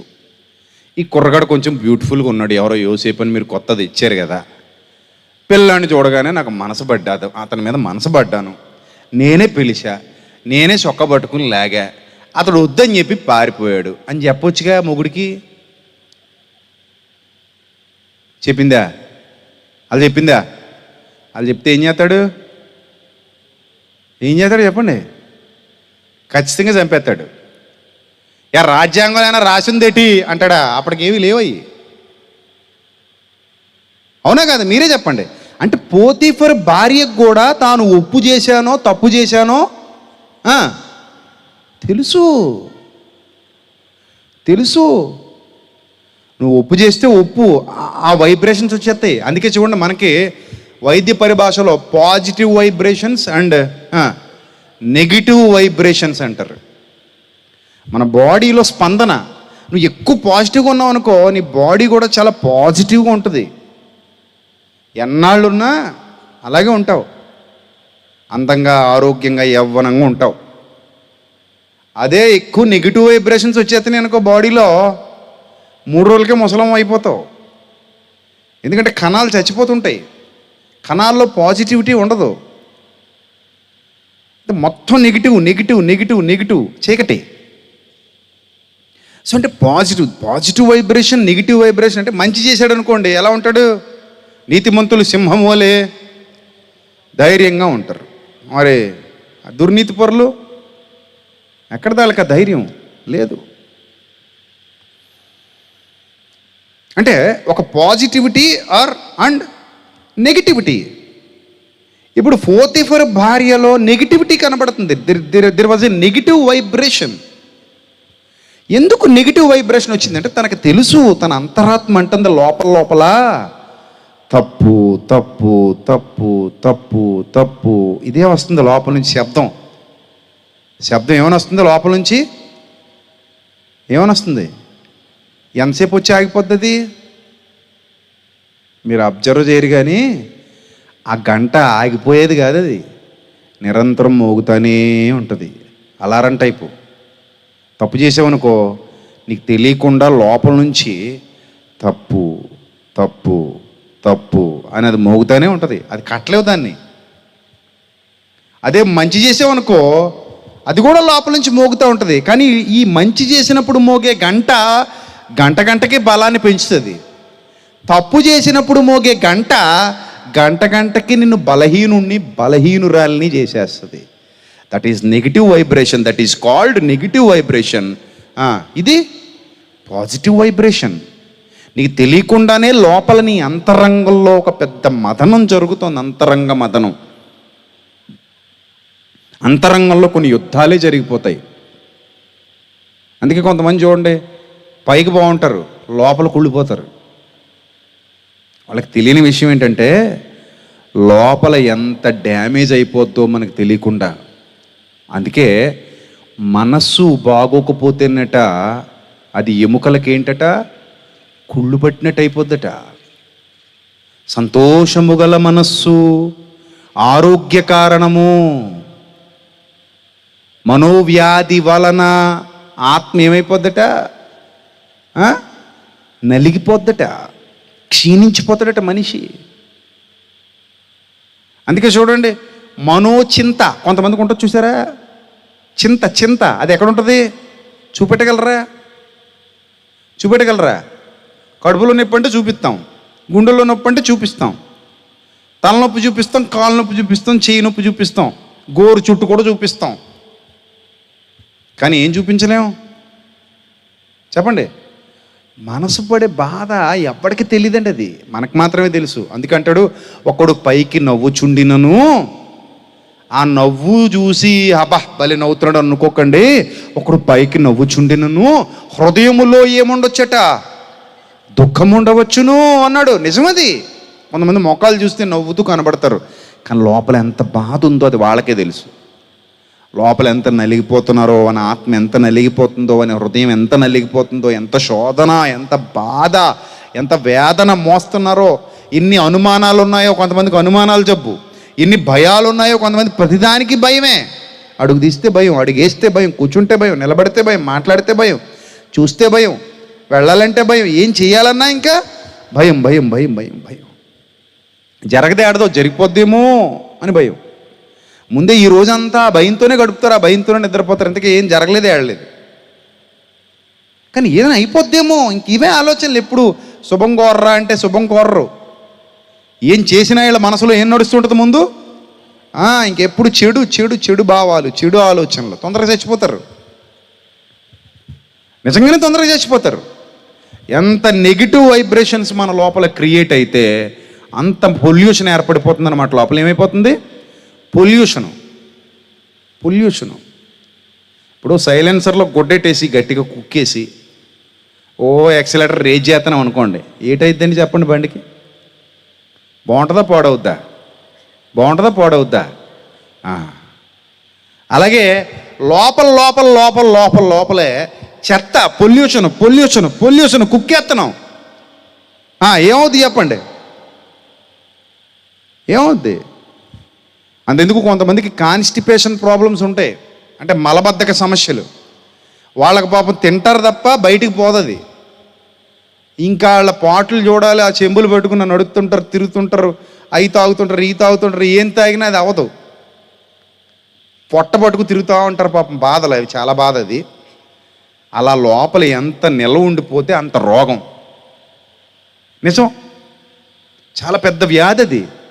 ఇంకా లోపల పొల్యూషన్ పెరిగిపోతూ ఉంటుంది. ఏమవుతుంది అప్పుడు? రోజు రోజుకి వాళ్ళ ఆరోగ్యం ఏమైపోద్ది? క్షీణించిపోద్ది. చూసారా? అంటే మన హృదయంలో చెడు లేదా మంచి ఈ భావాలు దేవుడు చెబుతున్నాడు, కమ్యూనికేట్ చేస్తున్నాడు. అందుకే పోతీఫర్ భార్య ఆజ్ఞలు లేకపోయినా తప్పని గుర్తించి భర్తకు అబద్ధం చెప్పింది. ఎవరు? యోసేపు తప్పని తెలిసి పారిపోయాడు. తప్పని తెలిసి ఏం చేశాడు? పారిపోయాడు. షర్ట్ వదిలేసి మరీ పారిపోయాడు. అక్కడ మనుషులకు భయపడలేదు అతను. మీరు అనుకోవచ్చు పోతీఫర్కి భయపడ్డాడేమో అని. నో, పోతీఫర్కి భయపడలేదు, పోతీఫర్ భార్యకి భయపడలేదు, మనుషులు ఎవరికీ భయపడలేదు. మరి ఎవరికి భయపడ్డాడు? సర్వోన్నతుడైన దేవునికి, యోసేపు మనస్సాక్షికి. ఎందుకు యోసేపు మనస్సాక్షికి భయపడ్డాడంటే భవిష్యత్ అంతా తన మనసులో పోసేశాడు దేవుడు తెచ్చి. ఏ భవిష్యత్తు పోసేశాడు? నాయన యోసేపు, భవిష్యత్తులో నువ్వు ఒక గొప్ప స్థితికి ఎదగబోతున్నావు. అప్పుడు నీ అన్నలే వచ్చి నీకు నమస్కారం చేస్తారు. ఇది నీ ఫ్యూచర్ నాయన అని అతని హృదయానికి డైరెక్ట్ కమ్యూనికేషన్. భాష ఉండదు, రాతలు ఉండవు, సౌండింగ్ ఉండదు. There was no sounding. అర్థమైందా? సౌండ్ లేకుండా కమ్యూనికేట్ చేయడం. ఇందాక మీకు అందుకే చెప్పాను, పలు విధాలు మనకే ఉన్నప్పుడు ఆయనకి ఎన్ని ఉంటాయో అని. సౌండ్ లేదు అక్కడ, కానీ అతని హృదయానికి డైరెక్ట్ వెళ్ళిపోతుంది. ఇది ఎక్కడి నుంచి వస్తుందంటే పరలోకం నుంచి వచ్చేస్తుంది. ఇది డైరెక్ట్ కనెక్షన్. ఎక్కడి నుంచి ఎక్కడికి? మన హృదయంలో నుంచి పరలోకానికి డైరెక్ట్ కనెక్షన్ ఉంది. నమ్ముతున్నారు? నమ్మట్లేదా? నమ్మాలి. ఇప్పుడు నేను ఇక్కడ ఉన్నానండి, ఇది పట్టుకుంటాను. ఎక్కడో ఉన్న నా భార్యతో మాట్లాడగలనా? నేను ఎక్కడున్నాను ఇప్పుడు? వాడపల్లిలో ఉన్నాను. నా భార్య మా ఇంటి దగ్గర ఉందనుకోండి. నేను ఫోన్ చేసి ఇక్కడ నుంచి మాట్లాడేస్తుంటాను. ఎలాగా కనెక్షన్ ఎలా కలిసింది? విజిబుల్ కనెక్షన్ ఇది. కంటికి కనబడేదా? దృశ్యమైనదా? అదృశ్యమైనదా? చూశారు? మనుషులమైన మనమే ఇక్కడ నుంచి శాటిలైట్కి, శాటిలైట్కి, మళ్ళీ అక్కడ నుంచి నియర్ బై టవర్, దాని నుంచి డైరెక్ట్ ఫోను. ఎంత దూరం అయినా కూడా భాష ఎంత నేరుగా పక్క నుండి మాట్లాడుకున్నట్టు, పక్కనే ఉండి మాట్లాడినట్టు మాట్లాడతాం మనం. అది వీడియో కాల్ అయినా సరే, ఆడియో కాల్ అయినా సరే. ఎక్కడో దూరదేశాల్లో ఉన్న వాళ్ళతో వీడియో కాల్స్ కూడా, వీడియో చాటింగ్స్ కూడా పక్కనే ఉండి చేసినట్టు చేసేస్తున్నాం మనం. ఎలా సాధ్యమవుతోంది అని అంటే, ఎస్ టెక్నాలజీ అంటున్నాం. నీకే ఇంత టెక్నాలజీ ఉంటే ఆయన నీ బాబు అయినా, అంటే మన తండ్రి అయినా, అవునా కదా? మరి మనకే ఇంత టెక్నాలజీ ఉంటే నీకు కాళ్ళ నొప్పులు అమ్మ నీకు? చిన్నపిల్లవే కదా, మరి అలా స్టైల్గా పెట్టావా ఏంటి? ఇప్పుడు అలాగైతే నీతో పాటు అందరికీ 2 కుర్చీలు వేయాలి. కుర్చీల్లో కాళ్ళు అవి పెట్టకండి, వందనంగా కూర్చునేనండి. అలా వింటే మీకు అసలు బుర్రకి ఎక్కదు.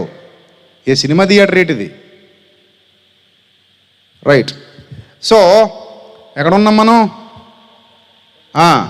మనకే ఇంత టెక్నాలజీ ఉంటే దేవునికి ఇంకెంత టెక్నాలజీ ఉంటుంది? ఉండదా? చాలా టెక్నాలజీ ఉంటుంది. అందుకే డైరెక్ట్ హృదయంతో ఉంటుందట కనెక్షన్. దేవునికి కనెక్షన్ దేంతో ఉంటుంది? డైరెక్ట్ హృదయంతో. ఇంతకీ మీకు జోక్ చెప్పనా? హృదయం ఎక్కడున్నది అంటాడు సినిమా వాడు. ఎక్కడుందో ఆడికి కూడా తెలియదు. ఇంతవరకు శాస్త్ర ప్రపంచానికే తెలియదు హృదయం అనేది ఎక్కడుంటుందో తెలియదు. మనం అనుకున్న హృదయం అంటే మనకు ఎందుకు తెలియదండి, ఇదే కదండి అంటాం. ఇది గుండెది, ఇది ఆలోచించదు. దీనికి కూడా వైబ్రేషన్స్ ఉంటాయి, positive or negative vibrations receive చేసుకోగలిగే సామర్థ్యం ఉంది. కానీ ఆలోచించేది ఇది కాదు. మనసు లేదా హృదయం ఎక్కడుంటాయి ఇవి ఎంటైర్ బాడీలో? ఎవరికి తెలీదు. హృదయం అనేది ఒక ఆర్గాన్ కాదు, విజిబుల్ ఆర్గాన్ కాదు. మనల్ని కోస్తే, పోస్ట్ మార్టం చేస్తే హృదయం ఎక్కడుందో తీసేయండి అయ్యా అంటే తీయలేడు ఎవడును. అతని మనసు ఎక్కడుందో చూడండి అయ్యా, ఎవడ చూడలేడు. మనసుకు ఏం లేదు, రూపం లేదు కానీ ఉందంటారా లేదంటారా? ఏమే ఉందా లేదా మనసు? మీకు మనసు ఉందా? మనసు లేని మనుషులే. మనసు ఉంది కదా, అందరికీ ఉంది మనసు. అది మంచిదో చెడ్డదో తర్వాత చూద్దాం. ఏదో ఒకటి ఉంది కదా మనకి. మనసు అనేది ఒకటి ఉంది. అది మంచిదైతే అవ్వచ్చు, లేకపోతే చెడ్డదైనా అవ్వచ్చు. మనసు అనేది ఒకటి ఉంది కదా. సో ఈ మనసు ఎలాగుంటుంది ఎవరికి తెలీదు, కానీ దానితో డైరెక్ట్ కనెక్షన్ పెట్టుకోగలిగే సామర్థ్యం ఎవరికి ఉందో తెలుసా? దేవుడికి ఉంది. అర్థమైందా? ఆయన హృదయాలను కాలువల వలె పారజేయగలడట. నీ హృదయంలో తలంపు పుట్టక మునుపే ఆయన తెలిసిపోతుందట. అబ్బా, ఏం కనెక్షన్ అది! పుట్టాక తెలిసేది కూడా లేదు ఇప్పటివరకు మనకి. ఆ టెక్నాలజీ లేదు. పుట్టాక తెలుసుకునే టెక్నాలజీ కూడా లేదు ఇప్పటివరకు మనకి. మనసులో ఏమనుకుంటున్నానో చెప్పండి డాక్టర్ గారు అన్నావు అనుకో, ఏ డాక్టర్ ఏం చెప్పగలడేటి? చెప్పగలడా?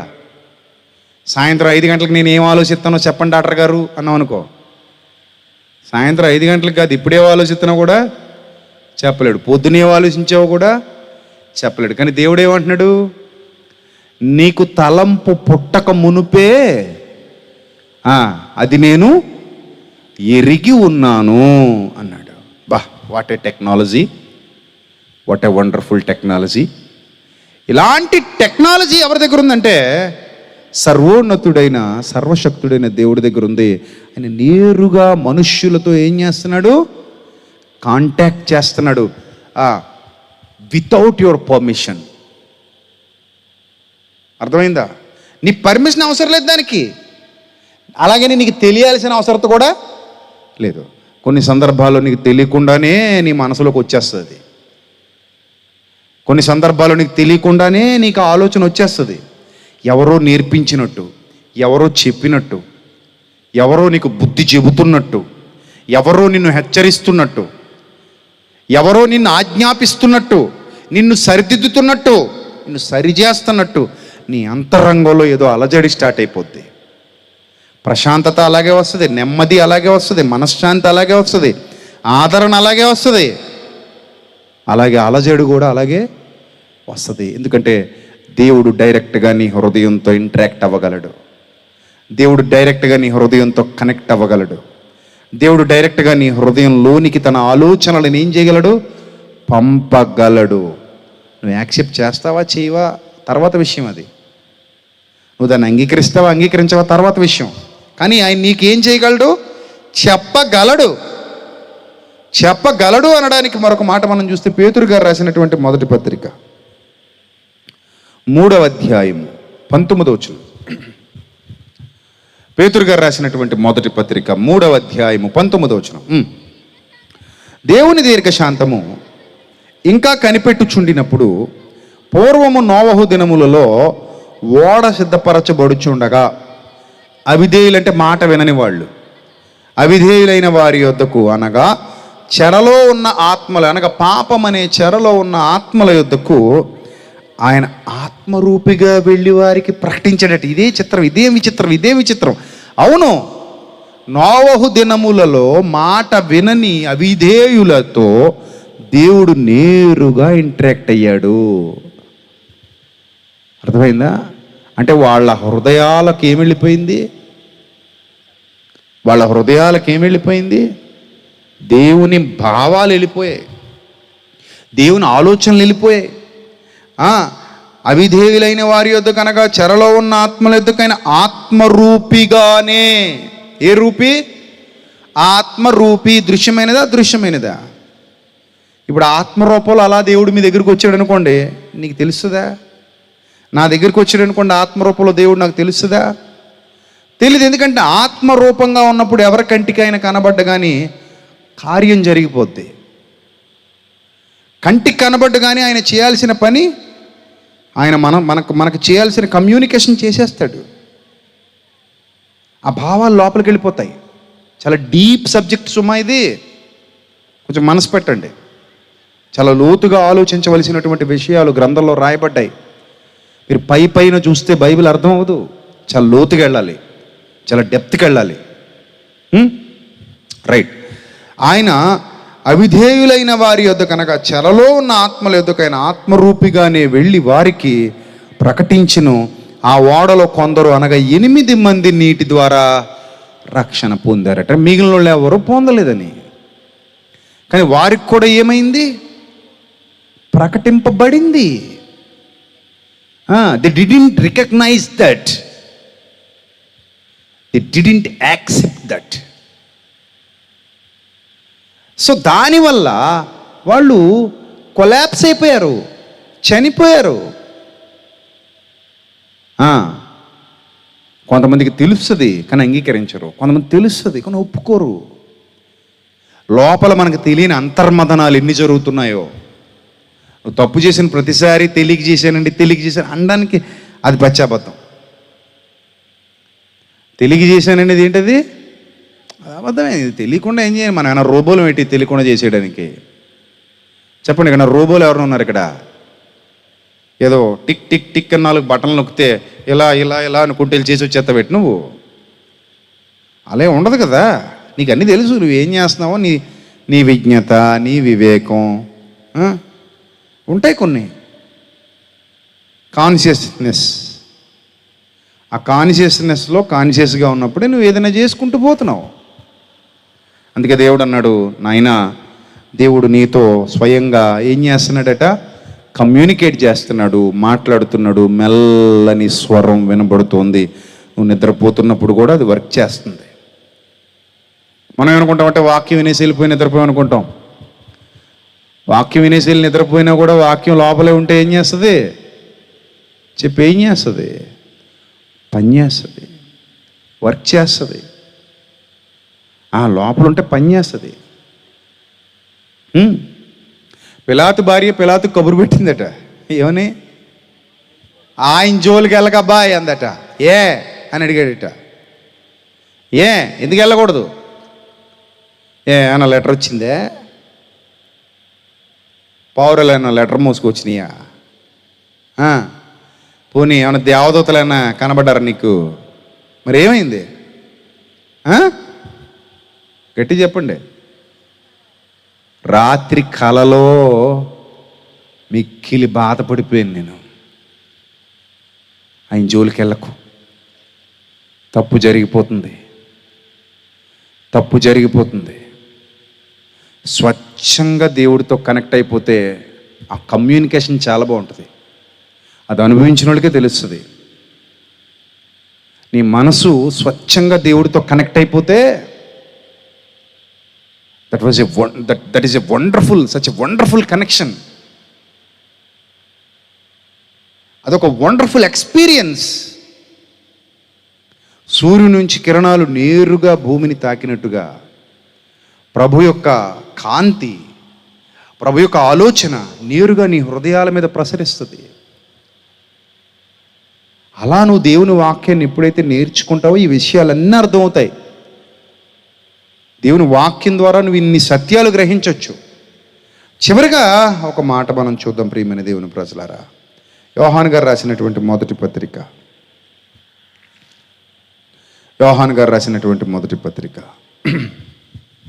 3వ అధ్యాయము 19వ వచనం జాగ్రత్తగా చూడండి. అందరూ తీయాలి బైబిల్.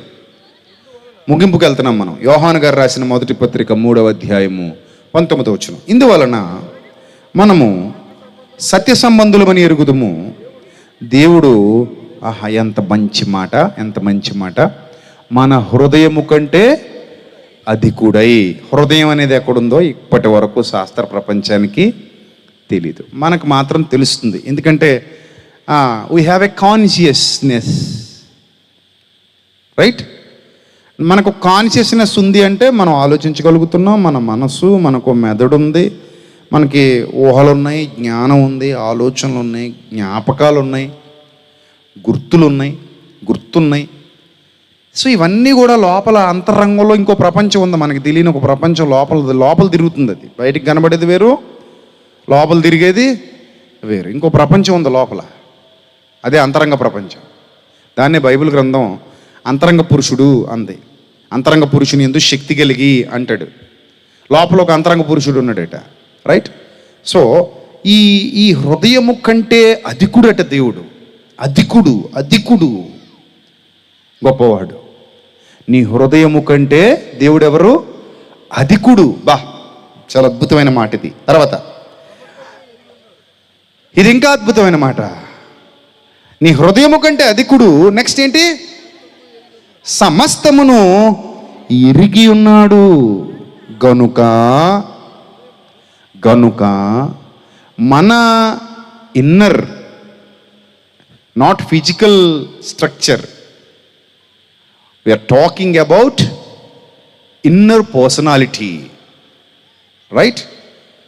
ఆ ఇన్నర్ పర్సనాలిటీలో మన హృదయము ఏ ఏ విషయములలో మనయందు దోషారోపణ చేయునో, పర్టికులర్గా విడగొట్టి మరీ మాట్లాడుతున్నాడు చూడండి. ఏ ఏ విషయాలలో మీ హృదయం మీ మీద దోషారోపణ చేయునో. ఏమన్నా దోషారోపణ చేస్తుందా చేయదా? చెప్పాలి. చేస్తుందా? ఇక్కడ చాలామంది యవన స్త్రీలు ఉన్నారు, యవన పురుషులు ఉన్నారు. ఒకవేళ మీరు దేవునికి విరుద్ధంగా పనికిమాలిన పనులన్నీ చేసుకుంటూ బతుకుతుంటే మీరు ప్రశాంతంగా ఉండగలరా? పైకి ఉన్నట్టు నటించినా లోపల ప్రశాంతంగా ఉండలేరు. ఎందుకు ఉండలేరంటే మీ అంతరంగం ఎప్పుడు అలజడి అలజడి అలజడి, అలల చేత కొట్టబడుతున్న ఒక సముద్రం వలె. లోపల నిమ్మడం లేదు, లోపల ఏమి లేదు, ప్రశాంతత లేదు. పైకి నటిస్తున్నారు ప్రశాంతంగా ఉన్నట్టు, లోపల ప్రశాంతంగా లేరు మీరు. ఎందుకంటే ఒక ప్రశాంతంగా ఉన్న కొలనులో పెద్ద బండర వేసామనుకోండి, అలలు ఏమవుతుంటాయి? గట్టును కొడతాయి. రాళ్ళు వేస్తానే ఉన్నాం అనుకోండి, ఆ అలలు ఇంకా నిత్యం ఏమవుతుంటాయి? గట్టును కొడతానే ఉంటాయి. ఇలాంటి అలజడి చాలామంది యవనస్తుల హృదయాల్లో ఉంది, యవన స్త్రీల హృదయాల్లో ఉంది, కొంతమంది పెద్దవాళ్ళ హృదయాల్లో కూడా ఉంది. ఎందుకంటే ఈ అలజడి ఎందుకు లోపలంటే వాళ్ళు తమ అంతరంగాన్ని ప్రశాంతంగా ఉంచుకోవట్లా. వాళ్ళు చేయకూడని కార్యాలు చేస్తున్నారు. తప్పు తప్పు తప్పు తప్పు అని తెలిసినా కూడా తప్పు అని అనుకుంటూనే తప్పుకి వెళ్తారు కొంతమంది. ఈ తప్పు ఈ తప్పు ఈ తప్పు ఈ తప్పు ఈ తప్పు ఈ తప్పే చేస్తాడు. ఈ తప్పు ఈ తప్పు ఈ తప్పు ఈ తప్పు అనుకుంటారు, ఆ తప్పుకే పరిగెడుతుంటారు. ఇప్పుడు గడ్డి అని తెలిస్తే తినకూడదు, కానీ గడ్డి అని తెలుసు తింటాను, గడ్డి అని తెలుసు తింటానంటే గడ్డి తింటున్నావు. తెలిసే తింటున్నావా, తెలియకుండా తింటున్నావా? తెలిసే తింటున్నావు, మళ్ళీ వామిటింగ్స్ చేసుకుంటున్నావు. మళ్ళీ గడ్డి తింటున్నావు, మళ్ళీ వామిటింగ్ చేసుకుంటున్నావు. అందుకే బైబిల్ గ్రంథం ఒక మాట చెప్పింది, కుక్క తన వాంతికి తిరుగునట్లు. కుక్కని ఇంత మటనిచ్చినటువంటి దేవుడు, కుక్కల మీద ఏంటంటే ఆయనకి అంత చింత? కుక్కల మీద ఎందుకంటే ఆయనకి అంత విచారం? కుక్కల మీద ఏంటంటే ఆయనకి అంత బాధ్యత అని మీరు అనుకోవచ్చు. అది కుక్కలను గురించి చెప్పబడిన మాట కాదు. కుక్కలను అడ్డు పెట్టుకుని నిన్ను నన్ను ఉతికి ఆరేసాడని నీకు అర్థం అవ్వాలి. పందులను అడ్డు పెట్టుకుని నీకు బుద్ధి చెప్తున్నాడు అన్న సంగతి నీకు అర్థం కావాలి. అర్థమైందా? కుక్క తన వాంతికి తిరుగునట్టు కడుగబడిన పంది మరలా బురదలో దొర్లునట్టు అను సామెత చొప్పున వీరికి సంభవించెను అంటాడు. అంటే తప్పని తెలిసినా కూడా మళ్ళీ కుక్కలాగా వాంతికి కక్కేసిన దానికి మళ్ళీ వెళ్ళటం, కక్కిన దానికి మళ్ళీ వెళ్ళటం, కక్కిన దానికి వెళ్ళటం ఏమైనా బాగుంది? అది కక్కిన దాన్ని తీసుకుని తింటున్నారంటే అది ఎవడు తింటాడు? అది విజ్ఞత ఉన్నోడా పిచ్చోడా? ఎవరు చేసే పని అది? నోట్లో ఉన్నంతసేపు మీకు అసహ్యం కలగదు, ఎందుకంటే మీ లోపల ఉంది కాబట్టి. ఎప్పుడైతే మీ లోపలలోంచి ఓ అని బయటకు వచ్చి కింద పడిపోయిందో అది మీ వాంతి, అది మీ పొట్టలోనే ఉంది. అప్పుడు మీకు ఇబ్బంది లేదు, మీ పొట్టలో ఉన్నంతసేపు దాంతో మీకు ఏమీ లేదు, ఇబ్బంది లేదు. కానీ ఇప్పుడు మీ పొట్టలో నుంచి తన్నుకుంటూ బయటకు వచ్చి పడిపోయింది బయట. ఇప్పుడు మళ్ళీ అది తినే ప్రయత్నం కుక్క చేస్తుందట. నువ్వు చేస్తావా? చేయగలవా? నీ వాంతి నీకే తినిపిస్తే తినగలవా? అది ఇప్పుడే అంటున్నారు.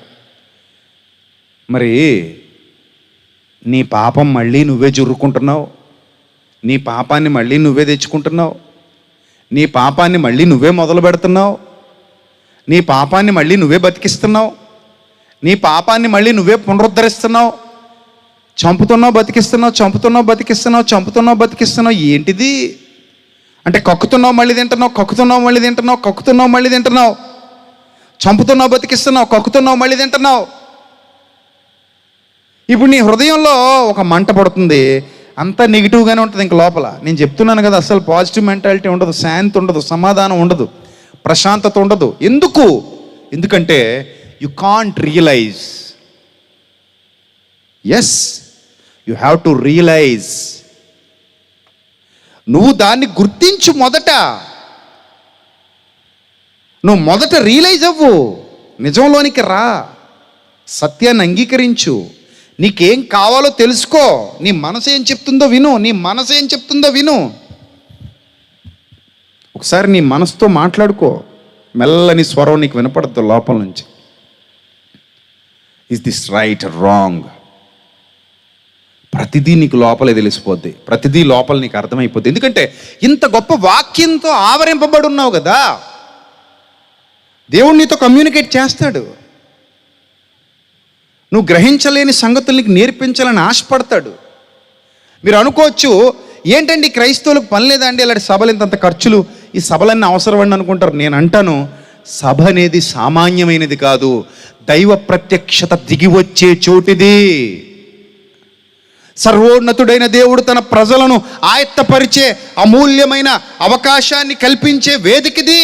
సత్యం ప్రకటిస్తే, కల్పనా కథలో కట్టుకథలు చెప్పి, మాయ మాటలు చెప్పి, మిమ్మల్ని నేను నవ్వించి, నన్ను మీరు నవ్వించి, 4 జబర్దస్త్ ప్రోగ్రాంలు ఇక్కడ వేసి వెళ్ళిపోతే అది సభ కాదు. అది ఆ మాత్రం చాలా చోట్ల జరుగుతాయి సంబరాల్లో. అదిని సత్యం ప్రకటిస్తే దైవ ప్రత్యక్షత దిగొచ్చే చోటు, సభ కంటే గొప్ప ఆశీర్వాదకరమైన చోటు మరొకటి ఉండదు.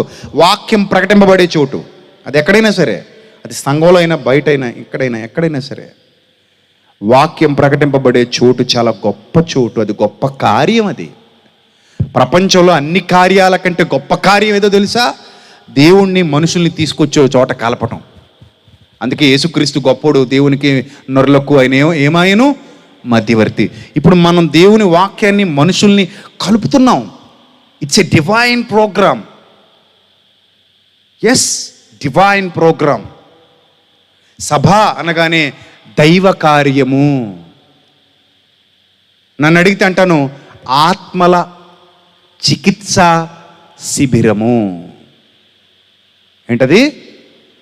ఆత్మీయ చికిత్స శిబిరము. వైద్యం జరిగే చోటిది. దైవ వాక్యాలు మన హృదయాల్లోనికి నేరుగా పంపబడి మనకు ఆలోచన చెప్తాయి. నీతో మాట్లాడడానికి ఇన్ని రకాలుగా ఆయన ప్రయత్నిస్తున్నాడు. నిన్ను వదిలేయాలనుకుంటే ఇది అంత అవసరమని చెప్పండి. ఎంత గొప్ప ధన్యత. నేను అనుకుంటాను చాలాసార్లు, ప్రభువా నాతో నువ్వు మాట్లాడి ఉండకపోతే నేను ఏమైపోయేవాడిను. నాతో నువ్వు మాట్లాడావు కాబట్టే కదా తండ్రి ఈ వేదిక మీద మైకు పట్టుకుని నిలబడి ఇంత దివ్య గ్రంథాన్ని చేతుబట్టు తిరగలుగుతున్నాను. లేకపోతే నేనెక్కడ, నా బతుకెక్కడా, నా జీవితం ఎక్కడా? ఇంత గొప్ప దివ్య గ్రంథాన్ని మోయగలిగే అవకాశాన్ని నాకు ఇచ్చిన నా కన్న తండ్రి, ఏమిచ్చి నీ రుణము తీర్చుకోగలను తండ్రి? నేను, నా జీవమే పాటిది, నా బ్రతుకే పాటిది, నా జీవితమే పాటిది, నేనే పాటి వాడను. దావీదు భక్తుడు అంటాడు, ఇంతగా నన్ను హెచ్చించుటకు నేనే పాటి వాడనయ్యా అంటాడు. నేను కూడా చాలాసార్లు అనుకున్నాను, తండ్రి అసలు ఈ పుస్తకం ముట్టుకునే అర్హత కూడా లేని వాడను తండ్రి నేను. అలాంటిది ఇది బోధిస్తున్నానంటే ఎంత గొప్ప ధన్యత ఇచ్చావు తండ్రి. నేను అలా చాలాసార్లు నేను ఫీల్ అయ్యాను, చాలాసార్లు, నంబర్ ఆఫ్ టైమ్స్. సో ఇది దైవ కార్యం, ఇది గొప్ప కార్యం. ఇది కొంతమందికి తెలీదు. అవసరమా సభలు, అవసరమా దేవుని వాక్యం, అవసరమా ఎంత ఖర్చు అంటారు. ఎస్, అసలు ఇది సరిపోదు నన్ను అడిగితే. నువ్వు ఎంత ఖర్చు పెట్టినా ఘనమైన కార్యాన్ని ఖర్చు పెట్టి, దీన్నే దేవుడు సత్కార్యము అన్నాడు, సత్క్రియ అన్నాడు. దేవుని నామానికి మహిమ కలుగును కాక. ఆయన తన పిల్లలతో మాట్లాడే అమూల్యమైన సమయం ఇది. ఆయన తన పిల్లలతో డైరెక్ట్ ఇంటరాక్ట్ అవుతున్నాడు. వారి హృదయాలలోనికి సత్యాన్ని చొప్పిస్తున్నాడు, పంపిస్తున్నాడు. అందుకే నేను మొదలుపెట్టిన దగ్గర నుంచి మీరు అబ్జర్వ్ చేశారు లేదో, ఎక్కడ పనికిరానివి, ఉపయోగం లేనివి, కల్పితాలు, అబద్ధాలు, సోది మాటలు ఉండవు. కొంతమంది నన్ను అడుగుతుంటారు, ఏమండి మీరు సాక్ష్యాలకి అవకాశం ఎవరేంటండి అంటారు. నేను అంటాను, సాక్ష్యం వింటే ఎక్కువ బాగుపడతావా, వాక్యం వింటే ఎక్కువ బాగుపడతావో చెప్పంటాను. అప్పుడు నువ్వు సాక్ష్యమే అన్నావు అనుకో, నువ్వు అసలు విశ్వాసవే కాదు. వాక్యమే అన్నావు అనుకో, నువ్వు విశ్వాసం. ఎందుకంటే వినుట వలన విశ్వాసం కలుగును. నీ సాక్ష్యమా దేవుని వాక్యమా, ఏది ఎక్కువ మంచిది? ఇప్పుడు నీ సాక్ష్యం కూడా దేవుని వాక్యం వల్లే వచ్చింది. అసలు నువ్వు సాక్షి ఎలా అయ్యావు, దేనివల్ల అయ్యావు నువ్వు సాక్షివి చెప్పు నాకు. దేవుని వాక్యం వినుండకపోతే నువ్వు సాక్షి అవుతావా? దేవుని వాక్యం నిన్ను పట్టుకోకపోతే నువ్వు సాక్షి అవుతావా? అవో కదా. అంటే ఏది గొప్పది, నీ సాక్షివా, నిన్ను పట్టుకున్న దేవుని వాక్యమా? ఇప్పుడు అదే దేవుని వాక్యం ఇలా ప్రకటిస్తుంటే వాళ్ళందరినీ అది పట్టుకుంటుంది కదా. నీ సాక్ష్యం కంటే ఆ వాక్యమే గొప్పది కదా, నిన్ను పట్టుకున్న వాక్యమే గొప్పది కదా నేను అంటాను. లాజిక్కే కదా నువ్వు అనుకోవాలి అప్పుడు. అందుకే దానికే ప్రాధాన్యత ఇద్దామంటాను నేను. కొంతమంది నన్ను అడుగుతుంటారు, ఏమంటే మీ సాక్ష్యం చెప్పండి అంటారు. నేను అంటాను, నా సాక్ష్యం ద్వారా కంటే కూడా నేను ప్రకటించే వాక్యం ద్వారానే ప్రజల్లో ఎక్కువ దేవుడు మార్పు తీసుకుని రాగలడు. కాబట్టి నా సాక్ష్యానికి ఎక్కువ పెద్దపీట వేయకండి. మరి దేనికి పెద్దపీట వేయండి? దేవుని వాక్యానికే పెద్దపీట వేయండి. ఒకవేళ బాగా ఖాళీగా ఉంటే అప్పుడు మాట్లాడుకుందాం. నా సాక్ష్యం లేదా నా జీవితం, నా గొడవ అన్ని తర్వాత, అది పెద్ద ఇంపార్టెంట్ ఏమీ కాదు. ఒక్క ముక్కలో చెప్పాను, అందరి సాక్ష్యం ఒకటే. ఏంటంటే అందరి సాక్ష్యం ఒకటి ఏంటంటే అందరూ ఓబళ్ళో చదువుకుని వచ్చిన వాళ్ళమే. ఏంటంటే ఓబళ్ళో చదువుకోవడం అంటే, నేను చెప్పనా, కామన్గా అందరి సాక్ష్యాల్లో కనబడే 4-5 మాటలు చెప్తాను, జాగ్రత్తగానండి. నేను పాపిని, ఏంటది తర్వాత, ఇది అందరికీ తగులుద్దా తగలదా? తగులుతుంది. నేను ఎవరిని? పాపిని, పాపంలో పడి కొట్టుమిట్టాడుతున్న వేళ. నెక్స్ట్, దేవుడి వాక్యం నన్ను పట్టుకుంది. అవునా? రెండోది కూడా అందరికీ ఒకటేనా? ఒకటే. తర్వాత బుద్ధి తెచ్చుకున్నాను, అందరికీ ఇదేనా? మారు మనసు పొందాను, అందరికీ ఇదేనా? నా జీవితంలో దేవుడు మేలు చేశాడు, ఇదేనా? ఇప్పుడు నేను దేవుని కోసం బతుకుతున్నాను. అయిపోయింది సాక్ష్యం. నీది నాది ఒకటే సాక్ష్యం, టైటిల్ ఏంటది? నీది నాది ఒకటే సాక్ష్యం. అందుకని దానికంటే కూడా గొప్పదేది? దేవుని వాక్యం.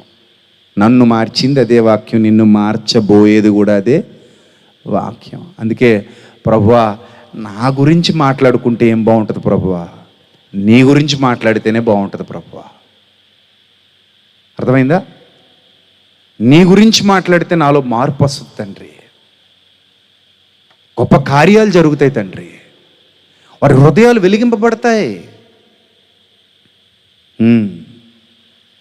సో కాబట్టి ఇప్పుడు సర్వోన్నతుడైన దేవుడు, సర్వశక్తుడకు ప్రభు మీ హృదయాలు దోషారోపణ చేస్తానంటే ఎలా చేస్తాను? దోషారోపణ, పిలాతు భార్య ప్రభువుని నమ్మలా, కానీ హృదయంలో మంట. రాత్రి కలలో మిక్కిలి బాధపడ్డాను, బాబు నీకు పుణ్యం ఉంటుందా, మహానుభావుడు జోలికి వెళ్ళకు. పిలాతేం వాక్యాలు వినలా, ఇలా కూర్చోబెట్టి, ఇదిగో మత్తయి సువార్త ఇలాగ ఉంటుంది, ఆది కాండంలో ఎలాగ ఉంటుంది, సంఖ్యాకాండంలో అలాగ ఉంటుంది, నిర్గమకాండంలో ఎలాగ ఉంటుంది, ఎవరికి తెలీదు? పిలాతుకి తెలీదు. కానీ అరే బాబాయ్ నీళ్ళు పట్టుకు రండిరా అన్నాడు. ఏం చేశాడట? చేతులు కడిగేశాడట. ఈ నీతిమంతుని రక్తము నా మీద, నా కుటుంబం మీద ఉండకూడదు, చేతులు కడిగేసుకుంటున్నాను బాబోయ్. వణికిపోయాడు. బాబోయ్ నాకొద్దు, పాపం చేస్తున్నారు మీరు. కానీ ఆ పనికి మళ్ళీ ఎదవలు ఏమన్నారు? ఆ రక్తం మా మీదను మా పిల్లల మీద నుండునుగా. ఎంత కఠిన హృదయాలు, ఎంత దరిద్రగొట్టు హృదయాలు. చెప్పదా? లోపల లోపల లోపల పోరాటం జరగదా? రే తప్పు చేస్తున్నారు, రే తప్పు తప్పు తప్పు తప్పు, తప్పైనా పర్లేదు, తప్పైతే తప్పవని అంతరంగాన్ని, మనస్సాక్షిని కూడా ఏం చేసి తొక్కేసి తప్పు చేయటం. అలాంటి వాళ్ళు మీలో కూడా ఉండొచ్చు. గంగిరెద్ది మీద వాన కురుస్తుంది, దున్నపోతు మీద, గంగిరెద్ది కాదు, దున్నపోతు మీద ఏం చేద్దట? పట్టించుకుంటుంది, అది చక్కగా ఉంటుంది, అలాగ వానలో కదలదు మెదలదు, అలాగే ఉంటుంది. ఏమ్మా నీకు సైలేత్తలేదా? వేయదు. కొంచెం నీడకి వెళ్ళొచ్చు కదా, చెట్టు నీడకి వెళ్ళను. మనం కూడా అంతే, కురిసి అలా కురిసిందంతా కురిసినట్టే కారిపోద్ది. ఎందుకంటే దున్నపోతుకి చొక్కా ప్యాంట్ ఉండదు కదా తడిసిపోవడానికి, చీర కూడా కట్టుకోదు. మనం వెరైటీ దున్నపోతులు. సో మన మీద కూడా వాక్యం కురుస్తుంది. ఏం చేస్తాం మనం కూడా? కురిసిన తర్వాత ఇలా దులిపేసుకొని ఇంటికి వెళ్ళిపోతాం. అంటే ఒక్క చుక్క కూడా అంటించుకుని వెళ్ళరు కొంతమంది. లోపలికి వెళ్ళదు, అది సమస్య. అందుకే తెలిసి కూడా అంతరంగంలో ఒక పెద్ద విధ్వంసం జరుగుతున్నా కూడా అన్నిటినీ మూల పెట్టి మరి ఆ పాపిష్టి బతుక్కే ఓటేస్తుంటారు. నాకు తెలిసి కొంతమందికి ఏమో సరైన వాక్యం అందక చెడిపోతున్నారు. కొన్ని సంఘాలు ఈరోజు పాడైపోవడానికి గల కారణం అక్కడ సరైన వాక్యం లేదు. మెయిన్ నేను అది బాధపడుతుంటాను.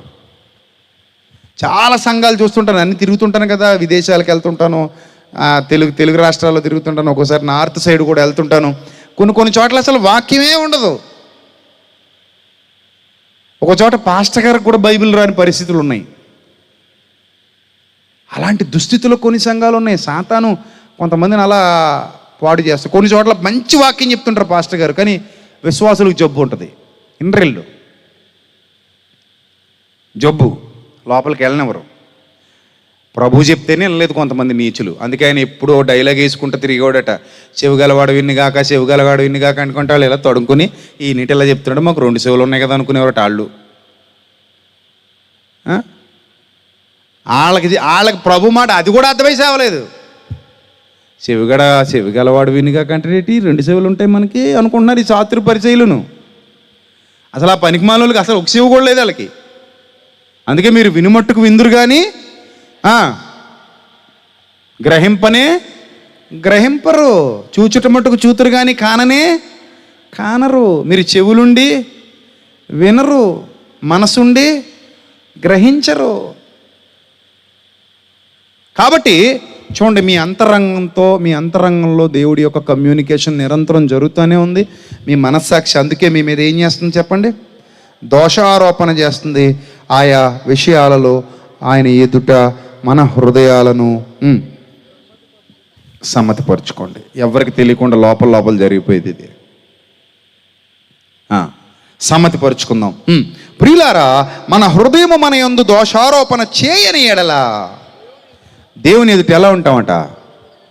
పాజిటివ్ ఎనర్జీ, ఫుల్ పాజిటివ్ ఎనర్జీతో ఉంటావట. మరి ఎలా ఉండాలనుకుంటున్నావు? ఈ రాత్రి నువ్వే నిర్ణయించుకో. ప్రభు నీతో చాలా స్పష్టంగా మాట్లాడుతున్నాడు. ఇప్పుడే కాదు, ఎప్పుడూ మాట్లాడతాడు. నువ్వు ఇంట్లో ఉన్నా మాట్లాడతాడు. నిజం నేను చెప్పేది. నా ప్రభు నాతో నిత్యం మాట్లాడుతూనే ఉంటాడు. నా లోపల జరుగుతుంది ఆ ప్రాసెస్. నా భార్యకి తెలియదు, నా బిడ్డకి తెలియదు, మా తల్లికి తెలియదు, తండ్రికి తెలియదు, ఎవరికి తెలియదు, నాతో ఉన్నోళ్ళు కూడా తెలియదు. కానీ లోపల నా ప్రభు నాతో మాట్లాడడం అనే ప్రాసెస్ ఇన్బిల్ట్గా అది ఏమవుతూ ఉంటుంది? జరుగుతూనే ఉంటుంది. అది నీకు జరుగుతుంది, నాకు అందరూ జరుగుతుంది. అది గ్రహించగలిగే సామర్థ్యం మనకు ఉండాలి. అందుకే మన హృదయము మన మీద ఏం చేస్తుందట? దోషారోపణ చేస్తుందట. పక్కోళ్ళకి తెలుస్తుందా? చూసుకొని హృదయం నీ మీద దోషారోపణ చేస్తుంది, సౌండ్ వస్తుంది అంటదా మీ పక్క ఆవిడ? ఏంటి ఇందాక నుంచి ఈయన సౌండ్ వస్తుంటే తెలియట్లేదా? నీ హృదయం నీ మీద ఏం చేస్తుంది? దోషారోపణ చేస్తుంది. చూసుకో. మరి ఏదో ఫోన్ రింగ్ అవుతుంది చూసుకో అన్నట్టు ఉంటుందా? ఏమా, ఫోన్ రింగ్ అవుతుంది చూసుకో అన్నట్టు హృదయం దోషారోపణ చేస్తుంది చూసుకో అనడం సాధ్యమేనా? సాధ్యం కాదు కదా. అంటే మన పక్క వాళ్ళకి తెలీదు, మరి ఎవరికి తెలుస్తుందమ్మా? అది నీకు మాత్రమే, నాకు మాత్రమే. కాబట్టి ఇక ఆ తర్వాత మీ ఇష్టం. దేవుడు మాట్లాడుతున్నాడు. ఆయన మెల్లని స్వరం నీకు వినపడుతుంది, నాకు వినపడుతుంది. కానీ మనం కావాలని పక్కన పెడుతుంటాం. That is not good sign. అది మంచి సంకేతం కాదు, నీకే మంచిది కాదు. ఉండే కొలది నష్టపోతావు, చాలా నష్టపోతావు. తర్వాత తిరిగిరాని లోకాలకు వెళ్ళిపోతావు. మళ్ళీ తిరిగి వద్దామన్నా ఎప్పటికీ రాలేవు. కొన్ని తప్పులు ఉంటాయి, సరిదిద్దుకోవచ్చు. కొన్ని తప్పులు ఉంటాయి, వాటి పేరే సరిదిద్దుకోలేని తప్పులట. ఆ తప్పులు చేయకండి. అర్థమైందా? ఎప్పటికైనా కళ్ళు తెరుచుకోండి, ప్రభు మాట వినండి, జాగ్రత్త పడండి, మంచి బాటలో నడవండి, హ్యాపీగా ఉండండి, ధైర్యంగా ఉండండి, సంతోషంగా ఉండండి, ఆనందంగా ఉండండి. అంతా మీ చేతుల్లోనే ఉందండి. తర్వాత మీ ఇష్టం అండి. ప్రార్థన చేసుకుందామండి. తలలు వంచండి. పరిశుద్ధమైన మా తండ్రి, మా దేవ, మీ పవిత్ర నామానికి స్తుతులు స్తోత్రాలు తండ్రి. ప్రభా, మీ పిల్లల పట్ల ఎంతో ప్రేమ కలిగి తండ్రి ఇంత గొప్ప సత్యవాక్యాన్ని మీ బిడ్డలకు ఉపదేశించడానికి మీ సేవకుడిగా నన్ను ఇక్కడికి నడిపించి నిలబెట్టుకుని మీ పిల్లలతో సూటిగా మాట్లాడినందుకు స్తోత్రం తండ్రి. ప్రభా, ఈ కడవరి దినాల్లో మీ సత్యవాక్యాన్ని ఇంకా విస్తరింపచేయండి. మీ బిడ్డలకు జ్ఞానం ఇవ్వండి, వివేకం ఇవ్వండి. మీ సన్నిధి కాంతి బిడ్డల మీద ప్రకాశింపచేయండి. ఇక్కడ ఉన్న సంఘాన్ని, వాడపల్లిలో ఉన్న యవనస్తుల్ని, యవన బిడ్డలు, సంఘ సభ్యులు, సేవకులు, సంఘ పెద్దలు, గ్రామస్తులు అందరినీ కూడా జ్ఞాపకం చేసుకోండి. మీ కృపలో బలపరచండి.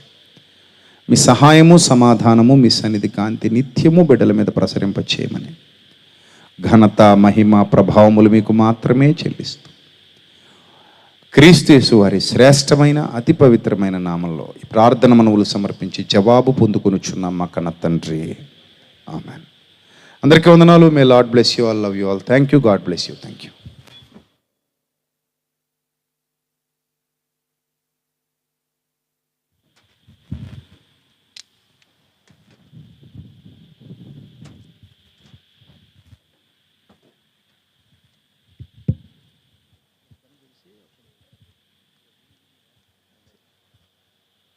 దేవుని మహిమ కలుగును గాక. ఉన్నారా? ఇక్కడే ఉన్నారా? రైట్. ఇంచుమించుగా 1:20 అన్న నిలబడి చక్కగా వాక్యం చెప్పారు. నేను మీ అందరి మొక్కలు చూసినప్పుడు చక్కగా ఎంతో ఆసక్తిగా ఏమండి చాలా బాగా విన్నారు. విన్న మాటని అన్న చెప్పిన లాస్ట్ మాట ఎలా ఉండకూడదు? దున్నపోతా గంగిరెద్దా? ఏమండి ఎలా ఉండకూడదు? గంగిరెద్దులా ఉండకుండా, అంతేనా? దున్నపోతులా ఉండకుండా ఏమండి చక్కగా ఈ మాట దేవుడు కమ్యూనికేట్ చేస్తున్న ఈ మాట మన జీవితకాలం అంతా గుర్తుపెట్టుకోవాలి. ఏమండి అన్నయ్య రెండోసారి మనల్ని ప్రేమించి ఈ పెదవాడపల్లి గ్రామానికి వచ్చారు. అన్నయ్య గారికి సంఘం తరపున అందరం కూడా మన కరతాళ ధ్వనులు గట్టిగా చప్పట్లు కొడుతూ అన్న కృతజ్ఞతాస్తుతులు చెల్లిద్దాం. అన్న వందనాలు. అన్న వేసు సందేశ్ బాబు అన్న పరిచయ కొరకు, బాబు కొరకు, అలాగే సిస్టర్ గారి కొరకు, అందరి కొరకు ప్రార్థన చేయాలని సంఘమంతా కూడా మనం ఎప్పుడు పిలిచినా విచిత్రం ఏంటంటే మనం పిలిస్తే కాదనరు అన్న. సన్నీ అలాగే నటరాజు ఒకసారి పైకి రండి తమ్ముళ్ళు, రండి ఒకసారి.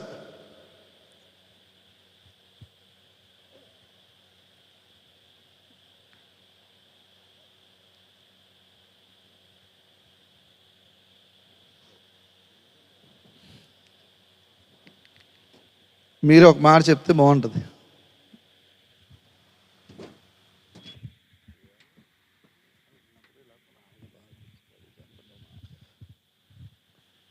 ప్రభువుని కూడా వచ్చిన సంఘస్థులకి, గ్రామస్తులకి, దూర ప్రాంతం నుంచి వచ్చిన ప్రతి ఒక్కరికి దేవుని పేరిట వందనాలండి. అనుకోని రీతిలో చాలా అద్భుతంగా అన్నీ అడిగిన వెంటనే డేట్ ఇవ్వడం జరిగిందండి. యాక్చువల్లీ జాన్ వెస్లీ గారు అయ్య గారి దగ్గరికి వెళ్ళినప్పుడు, విజయప్రసాద్ రెడ్డి అన్నగారి దగ్గరికి వెళ్ళినప్పుడు డేట్లు ఎలా కుదురుతాయో మాకు అర్థం కాలేదు. కానీ అన్నని అడిగినప్పుడు యాక్చువల్లీ అన్న యెరూషలేము యాత్రకి వెళ్ళాల్సి ఉండింది. అది అనుకున్న రీతిలో క్యాన్సిల్ అవడం వల్ల అన్నని అప్రోచ్ అయ్యి ఇలా 17వ తారీఖున మీరు రావాలన్నా అని అడగగానే మనకి ఈయన 2021లో వచ్చారని మీ అందరికీ తెలుసు. అడిగిన వెంటనే వాడపల్లి అనగానే అన్న ఎంతో ప్రేమతో ఆ రోజు మన సభ అక్కడ పార్క్లో నిర్వహించడం కూడా గుర్తుంది అన్నకి. అన్న ఈరోజు నిజంగా ఈ మాట చెప్పాలి మీ అందరికీ. ఈ రోజున ఈ సభ ఈ ప్రాంగణంలో జరగడం అనేది ఖచ్చితంగా ఖచ్చితంగా 100కి 100% చెప్తున్నామండి. అంటే ఇక్కడ ఈ బెరాక యూత్ టీమ్ వాళ్ళందరికీ తెలుసు. ఇక్కడ పెద్దలు, సంఘ పెద్దలు, ఇలా యూత్ మెంబర్స్ వీళ్ళందరికీ మాకు తెలుసు ప్రత్యేకంగా ఇది ఖచ్చితంగా దేవుని చిత్తమే ఇక్కడ జరగడం అనేది. ఎందుకంటే విజయప్రసాద్ రెడ్డి అన్నగారే చెప్పారు. ఆయన 2021లో వచ్చారండి ఇక్కడికి. ఆయనకి 2 సంవత్సరాలు అయిపోయింది. మేము వెళ్ళి అడగగానే అన్న అన్నారు, తమ్ముడు మొన్న నేను 2021లో వచ్చాను, కొంచెం ఎందుకో నాకు ట్యాంక్ అక్కడ ఏదో ఉన్నట్టు గుర్తొస్తుంది, కొంచెం చిన్నగా ఉన్నట్టుంది, మీరు ఏమైనా కొంచెం పెద్ద గ్రౌండ్లో ఏర్పాటు చేయండి తమ్ముడు అన్నారు. వాస్తవంగా అనే మాకు పార్క్ తప్ప వేరే ఆప్షన్ కూడా ఏం లేదు ఈ ఊర్లో. మాకు ఇక్కడ పెట్టాలనే ఆలోచన కూడా తెలియదండి. అంటే మనకి ఇక్కడ స్థలం దొరుకుద్దని కూడా మాకు తెలియదు.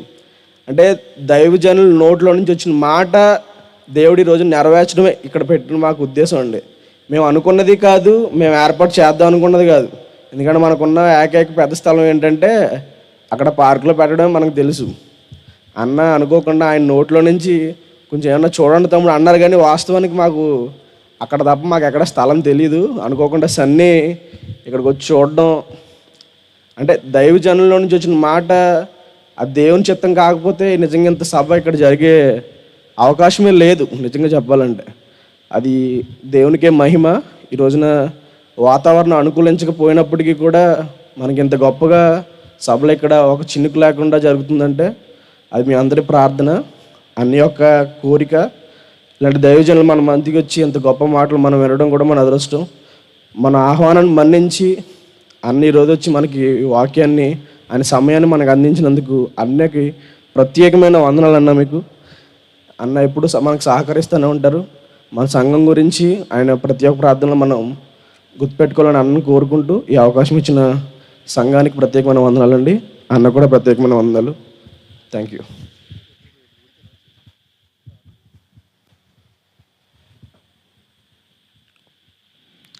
అందరికీ వందనాలండి. రేపటి దినంలో 6:30కి సభ ప్రారంభమవుతుంది. కంపల్సరీ 6:30 కంటే 6:30కి ఎవరు వచ్చినా రాకపోయినా స్టార్ట్ అయిపోతుంది.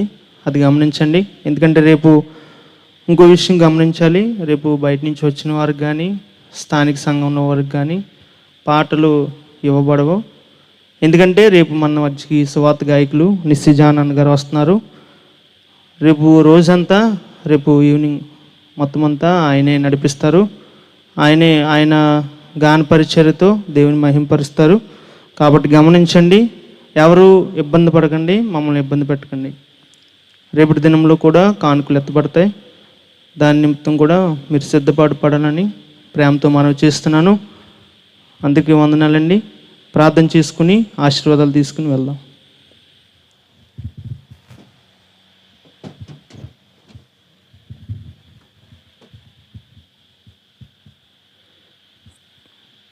అందరికీ ప్రత్యేకమైన వందనాలు తెలియజేస్తున్నాం. బెరాక క్రిస్టియన్ అసెంబ్లీ సంఘ పెద్దలు, అలాగే సేవకులు మరి ప్రేరేపించిన ఈ యొక్క సభల నిమిత్తము చేతులు చాపి ఇచ్చిన కానుకలు, అలాగే ఆయా సంఘాల్లో ఇచ్చిన చేతులు చాపి ఇచ్చిన కానుకల నిమిత్తము ప్రత్యేకంగా ప్రార్థించిన వారు, అలాగే పాటలు పాడిన వారికి మరొకసారి కృతజ్ఞతలు తెలియజేస్తున్నాం. బెరాక క్రిస్టియన్ అసెంబ్లీ తరపున, అలాగే సేవకుడిగా రాజుగారిని ప్రేమించి ఇచ్చిన మరి ఈ అవకాశాన్ని బట్టి కూడా మీ అందరికీ మరొకసారి వందనాలు తెలియజేస్తున్నాం.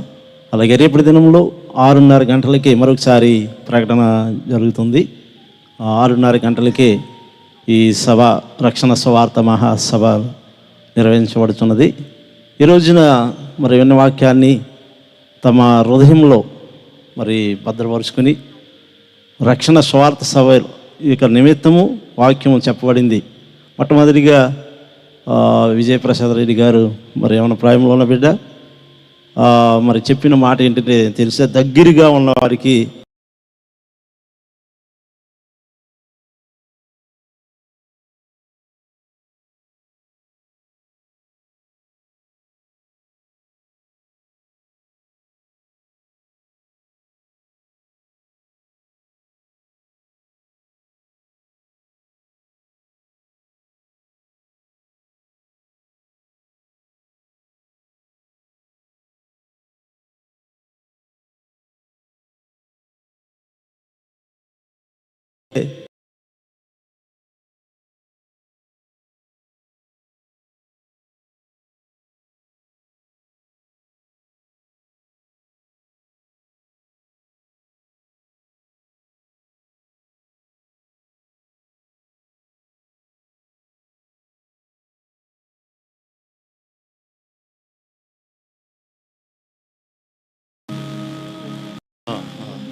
సత్య అలాగే గెల్లా సత్య మన మధ్యన ఉన్నాడు. ఎందుకంటే బిడ్డ కూడా చాలా విజయ ప్రసాద్ రెడ్డి గారు అంటే హైపర్ గాడ్ మినిస్ట్రీలో పనిచేస్తూ ఆయన కూడా విజయప్రసాద్ రెడ్డి గారు రావడానికి బిడ్డ కూడా ఎంతగానో ప్రయత్నంలో మరి చేసిన బిడ్డ కూడా మరొకసారి వందనాలు తెలియజేస్తున్నాం. మరి ఆయనకు కూడా మరొక ప్రత్యేకమైన వందనాలు తెలియజేస్తున్నాం. ప్రార్థన చేద్దాం. ముగింపు ప్రార్థన చేసుకుని గృహాలకి వెళ్దాం. అలాగే తోగుము గ్రామం నుంచి వచ్చిన వారు, అలాగే ఔరంగాబాద్, ఏములూరు ఆయా ప్రాంతాల నుంచి వచ్చిన వారికి అందరూ కూడా మరొకసారి వందనాలు తెలియజేస్తున్నాం. ప్రార్థన. సకల ఆశీర్వాదములకు కారణభూతుడు అయిన నా ప్రియ పరలోకపు తండ్రి, నీ ఘనమైన నామంలో లెక్కలేని వందనాలు స్తోత్రాలనైనా ఇంతవరకు ప్రభా నీ వాక్కు ద్వారా విన్న ప్రతి ఒక్క మాటను మా హృదయంలో భద్రపరుచుకుని మాలో ఏ యొక్క మనుషులలో ఏ విధమైన అపవాది క్రియలు ఉన్నాయో అది లయపరచండినైనా నీ నామంలో ప్రభా అది మహిమ తెచ్చే హృదయముగా ఉన్న శుద్ధీకరించుకోవడానికి ఈ మాటల ద్వారా శుద్ధీకరించుకోవడానికి నీ సహాయము దయచేయమని ప్రార్థన చేస్తున్నాం తండ్రి. అవును ప్రభా, నీ వాత్సల్యత, నీ కృప, నీ ప్రేమ గొప్పది నాయనా. అవును తండ్రి, ఆ మూడు కలిగి ఉంటేనే మారు మనసు, రక్షణ, భాగ్యం అందించుకోవడానికి సహాయ క్రియలుగా ఉంటాయి నాయనా. అవును ప్రభా, ఈ క్రియల ద్వారా మేము మార్చబడ్డానికి ఎవరైతే మారు మనసు లేదో నిన్న వాక్యం ద్వారా ప్రభా ఇప్పుడే ఆ పాపపు జీవితం నుండి విడుదల దయచేయడానికి నీ కృపను అనుగ్రహించమని ప్రార్థన చేస్తున్నాం తండ్రి. ఎవరైతే ప్రభా యొక్క నీ దైవదాసుల ద్వారా విన్న మాటలను ప్రభా నీ కృపలో వర్ధిలింప చేయండి నాయనా.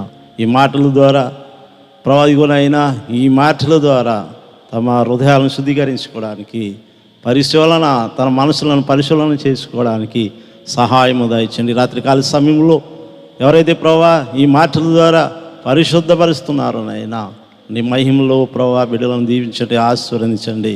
అయ్యో నేను చేసిన గతించిన కాలమంది నీ పాపక్రియల ద్వారా, పాపపు తలంపుల ద్వారా నేను జీవిస్తున్నాను నాయనా.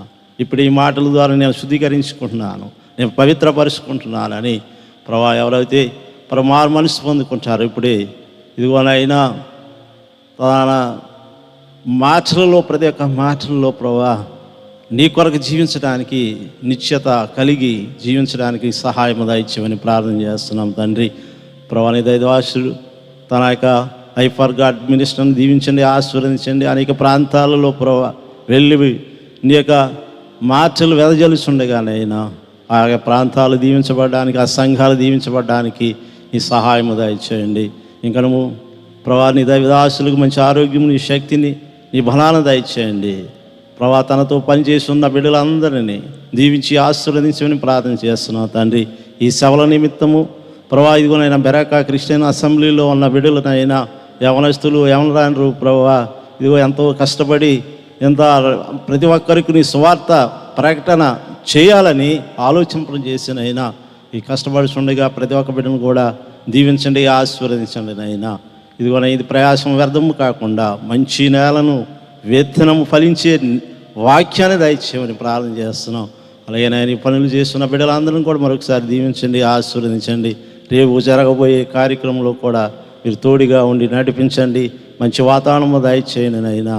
ప్రభా ఇగో మోషే ప్రార్థింపగా ప్రభా ఎన్నో కార్యములు జరిగి యెహోషువ ప్రార్థింపగా ప్రభా వర్షము ఆగిపోయింది నైనా. అలాగే నైనా మా యొక్క బెరాకా క్రిస్టియన్ అసెంబ్లీలో మధ్యాహ్న కాల సమయంలో ప్రార్థిస్తున్న బిడ్డలను బట్టి మేము ప్రార్థన చేస్తున్నాం తండ్రి.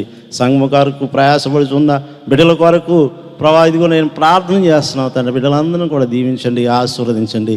రేపు జరగబోయే ప్రభా ఇదిగోనైనా 3వ వర్తమానంలో కూడా మీరు తోడుగా ఉండి నడిపించి సహాయం దయచేయండి. వచ్చిన వారు ప్రతి ఒక్క బిడ్డను కూడా మీ చేతులుగా చెప్తూ నీ దాసులు చేసిన ఇక చిన్న ప్రార్థన ద్వారా మహిమ, ఘనత, ప్రభావాలు మీరే పొందుకోవాలి.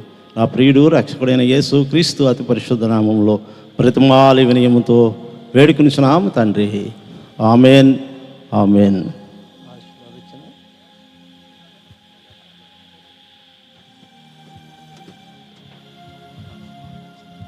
పరమ తండ్రి అయిన దేవుని ప్రేమ, ఆయన కుమారుడు మన రక్షకుడైన క్రీస్తు యేసు వారి శాశ్వతమైన కృప, మనందరి ఆదరణకర్త అయిన పరిశుద్ధాత్మని అన్యోన్య సహవాసం కూడిన మనకు, లోకలు ఆయనను ప్రేమిస్తూ ఆయన కొరకు యథార్థంగా బ్రతుకుతున్న ప్రియులకు పిల్లలందరికీ నిత్య జీవ ప్రయాణం వరకు సదాకాలము తోడుగా ఉండి నడిపించునుగాక. Amen. God bless you. Thank you. అందరికీ వందనాలు.